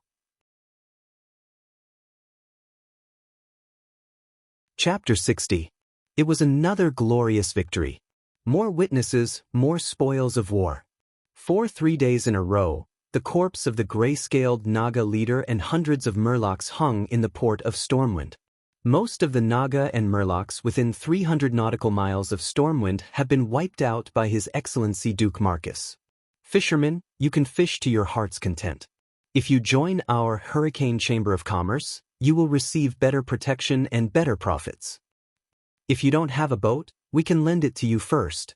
You only need to sign a 5-year labor contract with our Chamber of Commerce, spend no less than 25 weeks at sea every year, and promise to hand over 30% of the catch to the Chamber of Commerce. A brand new fishing boat is yours, and once the contract expires, the fishing boat will belong to you. As one of Duque's mouthpieces, Makarov had officially become Duque's follower. Now, he often encouraged more fishermen at the docks for Duque, and more young men to join Duque's newly established Hurricane Chamber of Commerce. In fact, Duque used the common method of taxi companies before his transmigration to seduce fishermen or fishermen's descendants who could not find work, and it was really successful. And more varieties of fish and seafood also supported the expansion of Duque's business. Especially in the last month, Duque had formed a whaling fleet. On the big ship, Duque patted a few huge barrels next to him. This is the float. As long as the javelin tied to the rope hits the whale, we don't need to fight this behemoth at all. We just need to stop it from diving, and when it runs out of strength, victory will be ours. Duque's explanation made Windsor, who was standing beside Duque, speechless. Yes, Windsor had returned with the craftsman that Duque needed. Before he even arrived at Stormwind, he had already heard of Duque's reputation in Call Tiras. A pearl line, In this era where diving was risking your life against murlocs, naga, and sharks, most people could only try their luck picking up pearls from the shells that washed up on the beach. But Duque continuously produced all kinds of seafloor specialties that made nobles crazy. The appearance of the Pearl Sea route also stimulated the merchants of Cultivation. A bet of 500 gold coins? There were more than 2 zeros. Therefore, Windsor simply said that he was sent by the owner of the Pearl Line to recruit craftsmen. In addition, Duque managed to convince the Stormwind army to lend him a griffin and have Makarov bring 20,000 gold notes to Windsor. In the end, Windsor had not only brought along a huge team of 200 craftsmen, but also cleared out all the inventory in Kultira's shipyards. Unexpectedly, as soon as he returned and saw Windsor's ship, Duque had a new idea: a whaling fleet. The others threw the javelin with their arms, but Duque was even better. He simply stuck the javelin into the whale's tail with hand of magic. The sailors watched in astonishment as the barrels swayed on the surface of the sea, but did not sink. More than an hour later, the exhausted whale floated to the surface of the water. Seeing this scene, the hundreds of sailors on the 3 whaling ships burst into enthusiastic cheers. Windsor and Makarov were dumbfounded. "Reggie, do you know what this big guy is for?" Reginald Windsor, who was nicknamed Reggie, was still not used to Duque's almost blind trust in him and the way he treated him like an old friend. He wanted to do business, but remembered that he had lost the bet and he was already Duque's follower. Sighing in his heart, Windsor asked tentatively, "Can it be eaten?" Duque smiled and shook his head. "Most whale meat is not delicious. What I want is inside the whale." Duque would not say it out loud. His goal was the ambergris of the sperm whale. That thing made into a perfume would drive the noble ladies of the entire Azeroth human kingdom crazy. He knew what to do in general, and this would be the key stepping stone for Duque to open the door to wealth and convenience. Duque continued, "Of course, I won't waste such a big piece of meat. Drag it back, and I'll tell you how to make it taste good. By the way, whale fat is also good stuff." Duque already had a complete set of soy sauce brewing methods. This was purely something that Duque accidentally remembered when he was bored and asked Baidu what soy sauce was. He would divide the process into multiple parts, each operated by a different master. In fact, the first batch of finished products was already out, and the results were quite good. A few days later, in the Stormwind Palace, King Lang Rin and the Queen, the young prince and princess, and Anduin Lothar saw the royal chef serving him a dish he had never seen before. "This is..." The king looked up and looked strangely at his royal chef. "This is a new dish that has recently appeared in Stormwind, raw salmon." "Fish? That stinky thing? And how do you eat it raw?" In Azeroth, people still did not know how to avoid the smell of fish. In the minds of most nobles, things like fish were eaten by the lower classes. But the royal chef used the method taught by Duque to show Lang and Anduin how to pour lemon juice on the iced salmon, and how to eat it raw with wasabi and soy sauce. With the mentality of trying it out, Lang and Anduin tried it. "It really tastes special. I think I'm starting to like this stuff." Lang gently wiped his mouth. The little prince and the little princess repeatedly said that they wanted an extra portion. At this time Anduin spoke, "Lang, do you remember Duke Marcus who was in the limelight?" "Of course, the youngest earth mage in our kingdom." When answering, Lang also glanced at the fan-shaped red coral placed in the center of the dining room. The fiery red coral had a radius of nearly a meter, which was given to the king by Duque. But this thing was also made by him. "Oh. Isn't he a mage? How did he become a chef?" King Lang was curious. "In fact, this mage Marcus has done a lot of things." Anduin told Lang one by one what Duque had done recently. From taking back the Naga and Murlocs, forming the Pearl Sea route, to expanding the fishing range of fishermen, to whaling, to making spices such as soy sauce and wasabi. The more Lang listened, the more he liked it. "I like this little guy. My tax officer has mentioned him to me more than once. He pays taxes on time and in full in one go. It seems that we are going to have a good year. Unfortunately, Mediv is missing, otherwise I would have recommended this dish to him. The problem is that recently he officially submitted a report to me, hoping to form a whaling team of 200 men using javelins and cannons, and to expand a large stone pier. Chapter 61. What does he want to do? Lang frowned. Lang did not know much about maritime affairs. But Lang knew that even the famous Menethil port only used wooden piers. Only the kingdom of Kurtiras, which had the largest navy, had a large number of ships entering and exiting the port every day, abandoned the wooden piers for the sturdier stone piers. Your Majesty, I had the same concerns as you at first. But he proved his loyalty in another way. He proposed to fully fund Stormwind to build a navy of 16 medium-sized ships in the form of a gift to you, Your Majesty. He is only responsible for funding. The ships can be ordered from Kurtiras, the cannons from Iron Stove Castle, and all the personnel will be provided by us. Even the training fees for the personnel will be covered by him.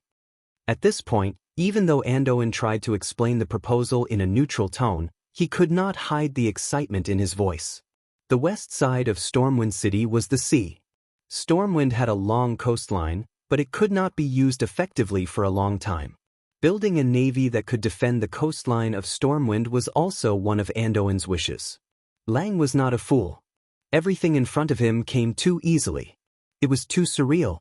If Duque tried to build an armed fleet that could beat the navy of Stormwind, Lang would not agree no matter what. He would definitely kill Duque's plan in the cradle. But Duque cleverly shut the mouths of Lang and the nobles. It's a little illegal for me to use a ballista, but if I let you use cannons, you won't be afraid, right? Gunpowder weapons in the world of Azeroth had not yet become popular. Although cannons had a lot of damage, most of them were muzzle-loading cannons. But no matter how outdated cannons seemed, they were not inferior to ballistas in naval battles. Cannons were superior in terms of range and power. Perhaps only the reloading speed of ballistas was slightly faster. After thinking for a while, King Lang cautiously said, "What does this Duque lad want?" "A perfume called Chanel that is about to hit the market will be exclusive rights for 100 years. Anduin Lothar recalled the words of Duque's messenger, Windsor. He also said that Your Majesty will soon know the magic of this perfume. Lang did not answer directly. What else? Anduin Lothar tapped his fingers on the table. He wants to make more money, enough money to build a great mage tower comparable to Karazhan. When King Lang heard this, he smiled. Most of the doubts in his heart were solved. He had heard of Duque's arrogance. He was greater than greatness, surpassing Medivh, who was the guardian of the world. Of course, Lang knew how astronomical the construction costs of a top-notch wizard tower were. It was a terrifying sum that even the entire treasury of Stormwind might not be enough. Now, Duque had talent not only in magic, but also in business. If that was the goal, then it wouldn't be strange at all. Lang smiled.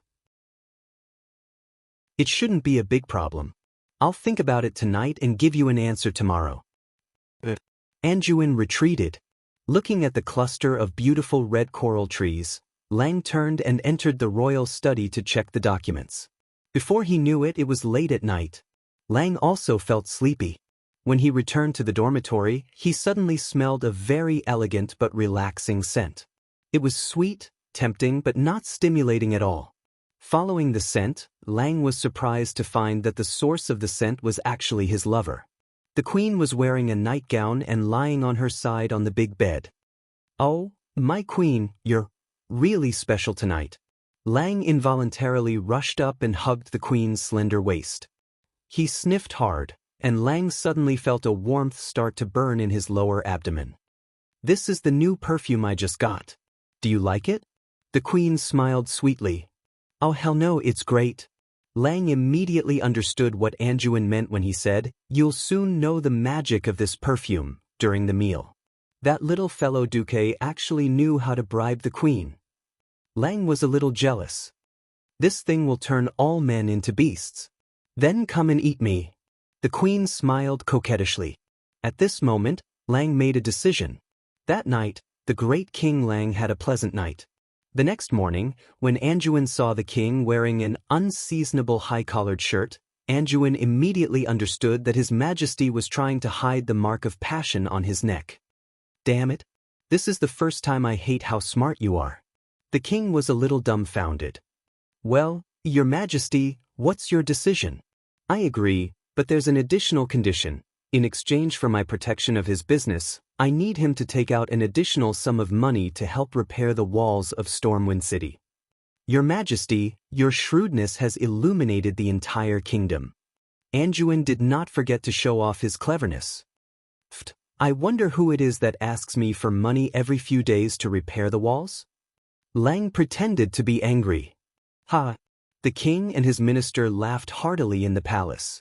When the king's counterproposal reached Duque, not only Makarov, but even Windsor showed an indignant expression. Your Majesty, you've really opened your lion's mouth this time. Your Majesty, you're just a little rich, and yet you want Your Majesty to bear the burden of so many things. Windsor spat harshly. Reggie, make a trip for me. Tell him I agree, Duque said calmly.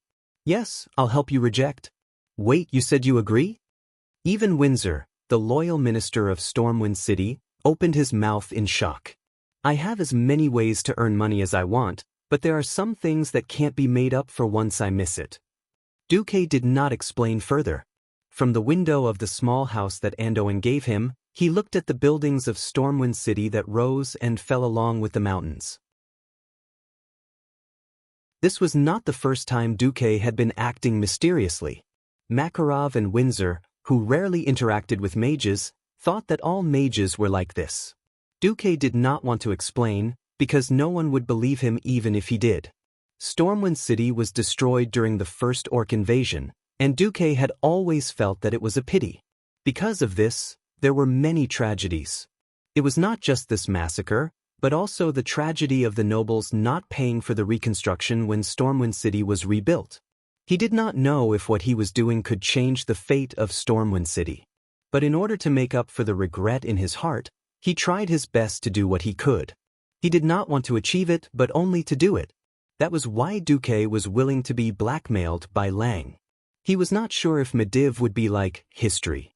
Feeling that time was tight, Duque felt that he had to at least have a certain amount of power and authority before the Dark Portal incident. Without noble status, the only way to truly integrate into the noble circle in the corrupted world of Stormwind City was to marry a noble woman of noble status. But Duque did not have the time to play political games. Similarly, political promises were not reliable.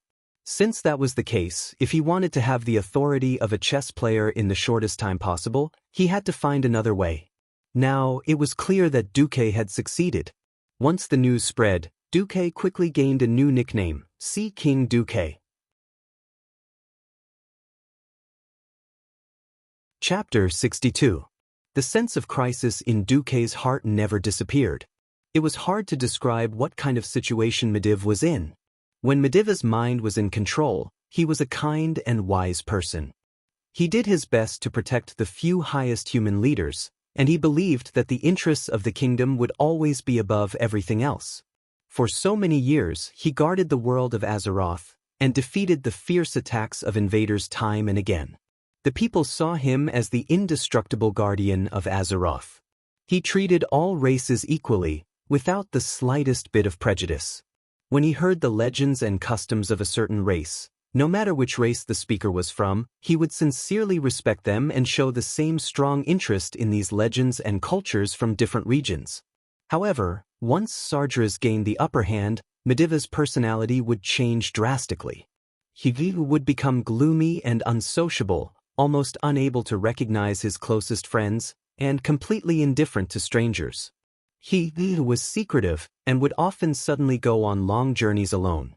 When there was no one around, the Mediv controlled by Sardras wouldn't hesitate to use spells to chase away the visitors who disturbed him, or just kill them. But for his plan, the Transcendent Guardian of Azeroth was a very important cover. So in public, he was careful enough not to easily expose Sardras's true personality. Under Sardras's influence, Mediv began to secretly study all kinds of evil magic and witchcraft, and built an identical underground tower under Karazhan as a place for him to carry out dark rituals. All of these were things that Duke had no way of knowing. He could only do it in his own domain. He himself was attacking the Sky Wizard.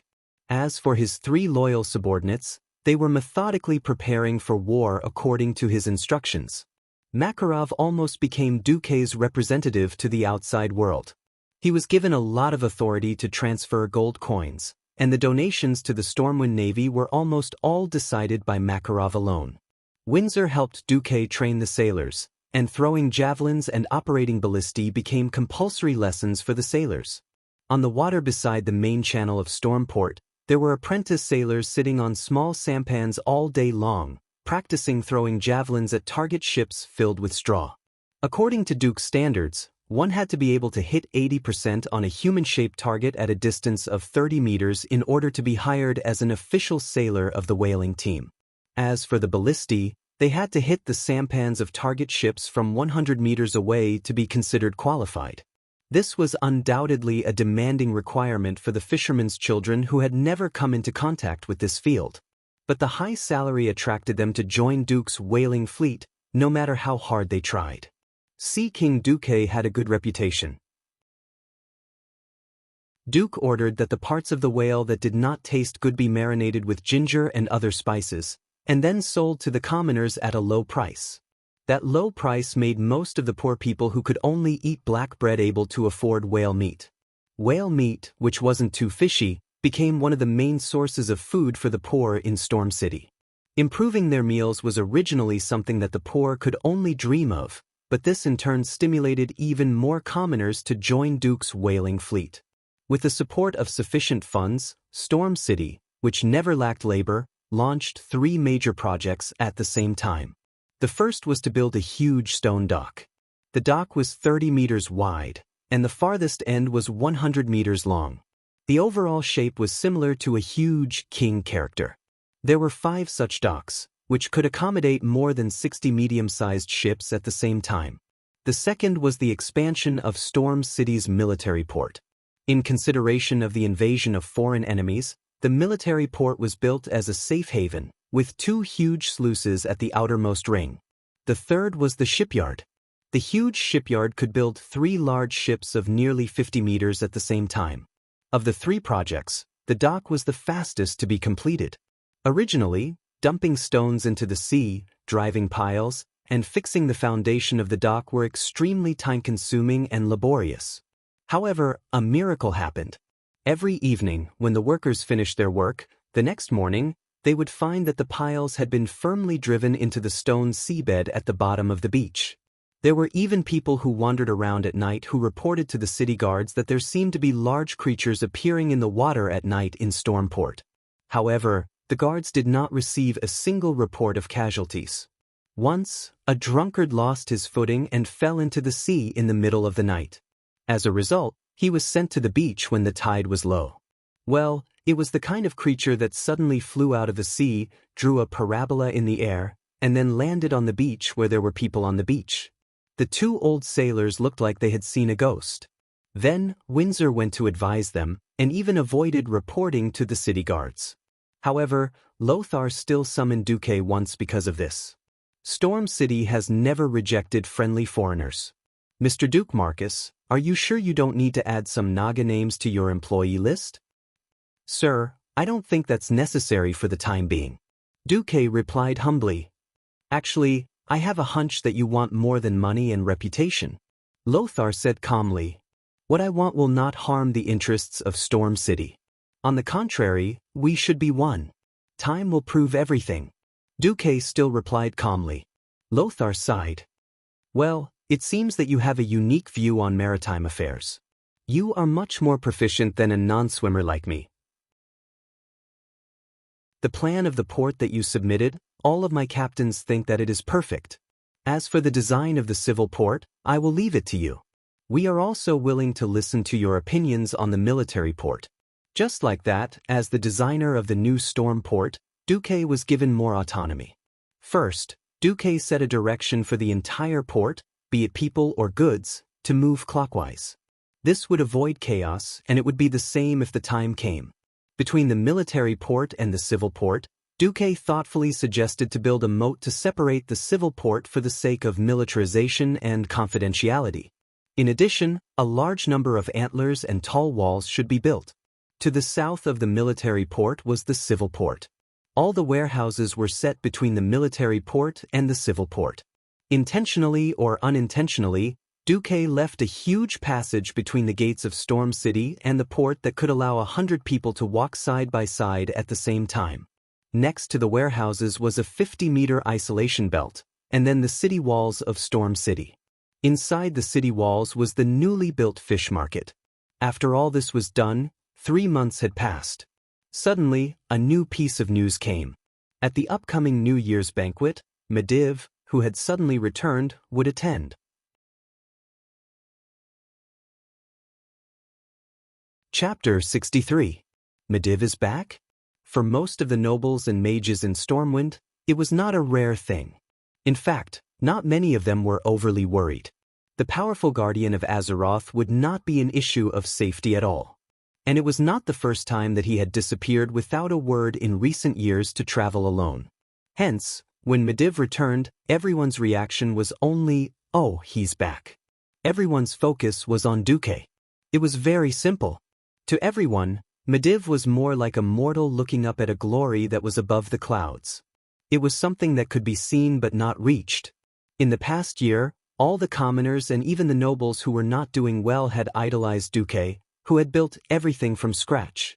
The youngest Earth Mage, a member of the Royal Mages, the king who ruled the western wilderness against the sea, the undisputed owner of the Pearl Sea route, the inventor of Chanel perfume, there were so many halos on the same young man. It was rumored that King Lang had decided to grant Duque the title of a knight. For Duque, who was born as a commoner, it was definitely a meteoric rise. At least, that was how the nobles saw it. In the past year, Duque had opened up the Pearl Sea route and provided a large amount of additional taxes for Stormwind. Even though Lang had given Duque a great deal of preferential treatment, the tax of nearly 100,000 gold coins still made Lang's tax officer dizzy. Not only were the walls of Stormwind City being repaired, but even the storm fortress that had not been repaired for many years was also benefiting from it. The stonemasons of the Stonemason Guild were all grateful for Duque's greatness. Originally, Duque did not have the qualifications to attend the New Year's banquet, but Lang and Andoin jointly sent an invitation to Duque. Saturday, 8:00 p.m. Outside the storm fort, carriages slowly approached. The carriages were pulled by tall and strong horses. Just the backs of the horses were almost as tall as a person. Every horse's fur shone with a healthy luster, and almost every horse's fur was combed neatly. Some horses' manes were even arranged into braids. There were all kinds of carriages. Regardless of whether they were extravagant or low-key and exquisite, it was obvious that they had been renovated. Many of the carriages even smelled of freshly swept paint.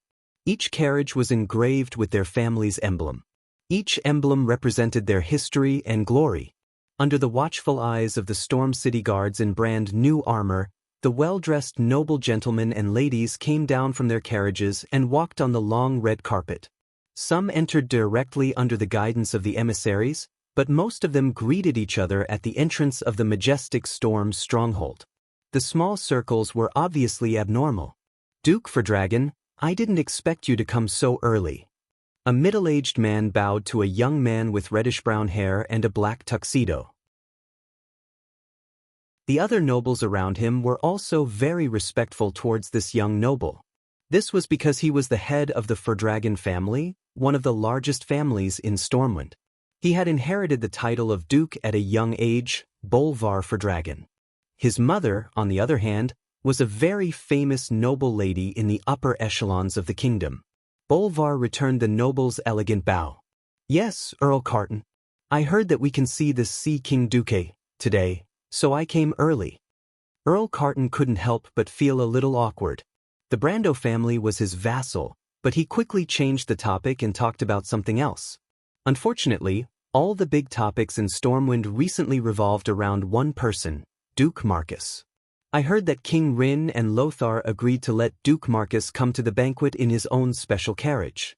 I'd like to see what kind of carriage it is." No one knew which noble said this, but the result was that all the nobles couldn't help but look into the distance. Then, they finally saw an unfamiliar carriage. "Oh my God, what is that?"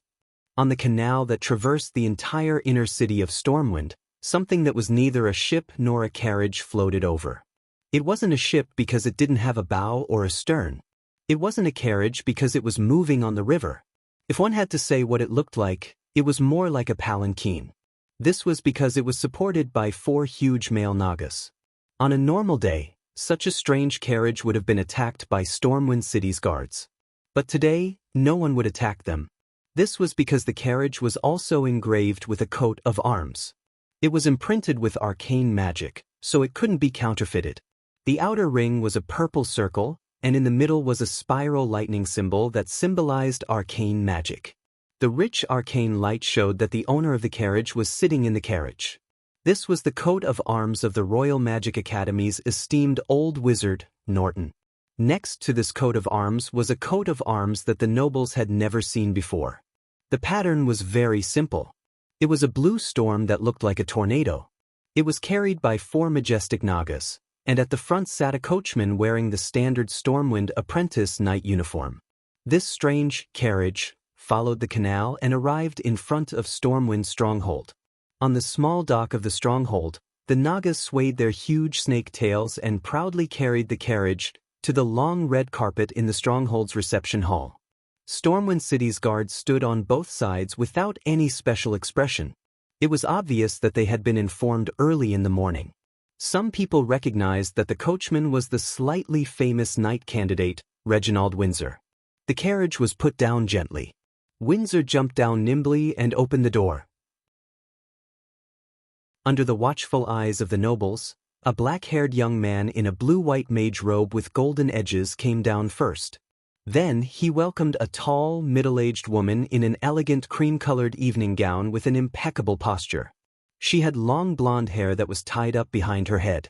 Her facial features weren't exquisite, but it gave people a very pleasant and comfortable feeling. She was Elizabeth Jones, whom all the noble ladies in Stormwind City liked to interact with. The second to come down was the old wizard with the staff, Norton. However, the focus of the people's attention was still on Duque. Seeing the 4 majestic Nagas carry the carriage away and stand with Windsor in the line of coachmen, the group of nobles was surprised and a little amused. Then should the huge Naga be the coachman? Or the horse? Duke Balver's lips curled into a strange smile. What an interesting fellow. At this moment, a strong burst of arcane energy suddenly burst out in front of the red carpet. A magic circle with a diameter of 4 meters suddenly appeared. After a brief flash of arcane magic, a figure that everyone was both familiar and unfamiliar with appeared. Guardian of Azeroth, Medivh. Chapter 64. The reaction of the royal guards of Stormwind City was a benchmark after the blue-purple arcane light and the flowing light ribbons filled with runes floated away. As the royal guards who had witnessed Medivh's magnificent appearance countless times, they did not move at first, but in the next moment, at least 10 guards chose to hold their spears horizontally at high speed. The steel spears in their hands that were more than 2 meters long were never just for decoration. But halfway through their stances, they clearly showed signs of hesitation. Every guard recognized that it was indeed Medivh, but they all had doubts. Under that face that they had seen many times, was it really the same soul? In the past, no matter how strong Medivh was, he always had a modest, kind, and comforting face.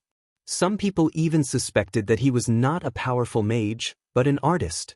Now, his chin was slightly raised, his gaze as sharp as a knife. With a fierce arrogance, he swept his gaze around with the aura of a king. Unlike the blue and white mage robe that symbolized the glory of court mages that he often attended formal occasions, today he wore a cloak made of soft black feathers, a very casual mage robe made of velvet. His hair was not properly combed, and it looked a bit like a chicken nest. Most importantly, there was not a single emblem of Stormwind on him. This was the most important New Year's banquet for the upper nobles of the kingdom. On this occasion where etiquette was the most important, as the closest comrade of King Lang, the highest existence in the field of magic in the kingdom, Medivh actually did not give face and did not even bring anything to show his status as a court mage of Stormwind. Not just the guards, but even the nobles were stunned. No matter how arrogant they were, They would not forget that the reason they could live such a comfortable life was inseparable from the protection of Mediv. In the north, Kuel Salis, Alterac and other areas all had the presence of troll clans. It should be said that most countries had the existence of organized foreign enemies. Only Stormwind was the most comfortable. This was largely because of the existence of Mediv. What the hell was Mediv doing now? For a moment, the atmosphere at the scene froze. Mediv did not care about the gazes of the nobles and guards at all. He, or rather Sargeras, looked with interest at Duque not far away. "Hey, didn't expect to see you here." Duque's eyelids twitched. He saw the words in the system prompt. "You have received deep attention from Mediv, who is completely controlled by Sargeras." He bowed to Sargeras and said in a clear voice, "I didn't expect to see you here either, respected guardian. I heard that you were missing. During the time you were traveling alone, everyone was worried about you. Although it feels like you're a different person when we meet again, it doesn't matter. The Guardian's health is the guarantee of the kingdom and even the world of Azeroth." Sargeras was amused by Duke's words, which were neither servile nor overbearing, but seemed to have a hidden meaning to them. He cast his gaze on the Nagas beside Duque's carriage. Facing Sargeras's aggressive gaze, the four majestic Nagas trembled involuntarily, with deep fear in their eyes. They didn't know that this fear from their souls was because their ancestors, a group of elves with the High Elf Queen Azhara as the core, had been loyal to Sargeras. Sargeras didn't care about the Nagas, who were weak and incompetent in his eyes. He smiled and pointed at Duque. "Only power is eternal.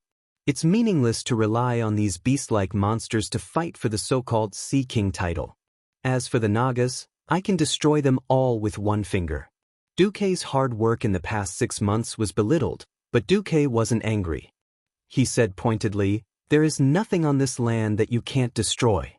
As soon as this was said, even the nobles gasped. Duque really dared to say that? Was he accusing Mediv, the guardian of the world, of being the most terrifying existence? There were also a few nobles who were gloating. They had had enough of Duque's glory, and had enough of not being able to deal with Duque, who was under the triple protection of Lang, Lothar, and Mediv. This made them see the priceless pearl route, but they couldn't touch it. Now Duque actually had a conflict with Mediv? Good news. Great news. Unexpectedly, Mediv wasn't angry at all. He seemed to be in a good mood because of Duque's words. "Ha! Kid, you'll know one day that only power is eternal. Ha! Ha!" The arrogant laughter was like that of a night owl. It was hair-raising, and the atmosphere at the scene became much colder. At this time, the mighty and majestic Anduin Lothar arrived. He was wearing a blue and white knight suit. He seemed to have seen Medivh's strange behavior. He still walked over. Out of his sensitivity to evil, he almost subconsciously held the scabbard with his left hand, and pressed his left thumb against the blade. This was a completely unconscious action, but it was noticed by many observant people. "Mediv?" Anduin said in a probing tone. "Yo, my old friend." Mediv, who was controlled by Sargeras, had a slightly mocking expression on his face. Immediately after, he put on a warm expression and opened his arms. Because he was still wearing the black feather cloak, he looked like a goshawk pouncing on its prey. Anduin resisted the strange and ominous intuition in his heart, and his body stiffly accepted the hug of Mediv. Seeing this scene, Duque secretly heaved a sigh of relief. He knew that there probably wouldn't be anything major tonight. Demon King Sargeras had endless life, and it wasn't the first time he failed to invade Azeroth. Every failure made him extremely ashamed and angry. 10,000 years of hatred had long been imprinted in the soul of the Demon King. Even if he had already controlled the world's strongest mage, Mediv, and mastered that terrifying magic, Sargeras still felt that it wasn't enough. A simple massacre was no longer enough to fill the anger in his heart. He wanted to play with every existence in this world, make them fall under the conspiracy, and make them beg and worship him in pain and despair. So, today, Sargeras would still be the last Mediv. Not caring about Duque anymore, Sargeras took the strange staff that Mediv was most famous for, a Tish Guardian's legendary staff, and walked affectionately with Noxus on the red carpet into the banquet hall. Looking at Atish Guardian's legendary staff, Duque was in a trance, as if he had returned to the years in the game. The Atish in real life was just as ugly as he was now. The entire staff was dark orange, and the head of the staff was like a chicken leg. It was long and slender, and slightly taller than a human. The biggest feature was that every once in a while, there would be 3 translucent crows circling not too high above the head of the staff. Duque was a little embarrassed, but his heart was burning with eagerness. He didn't know if he would have the chance to obtain this one and only artifact like in the game in this life. You're tuning in to the Wang Lin's Journey YouTube channel. Don't forget to subscribe and join us on this journey to catch the most captivating stories.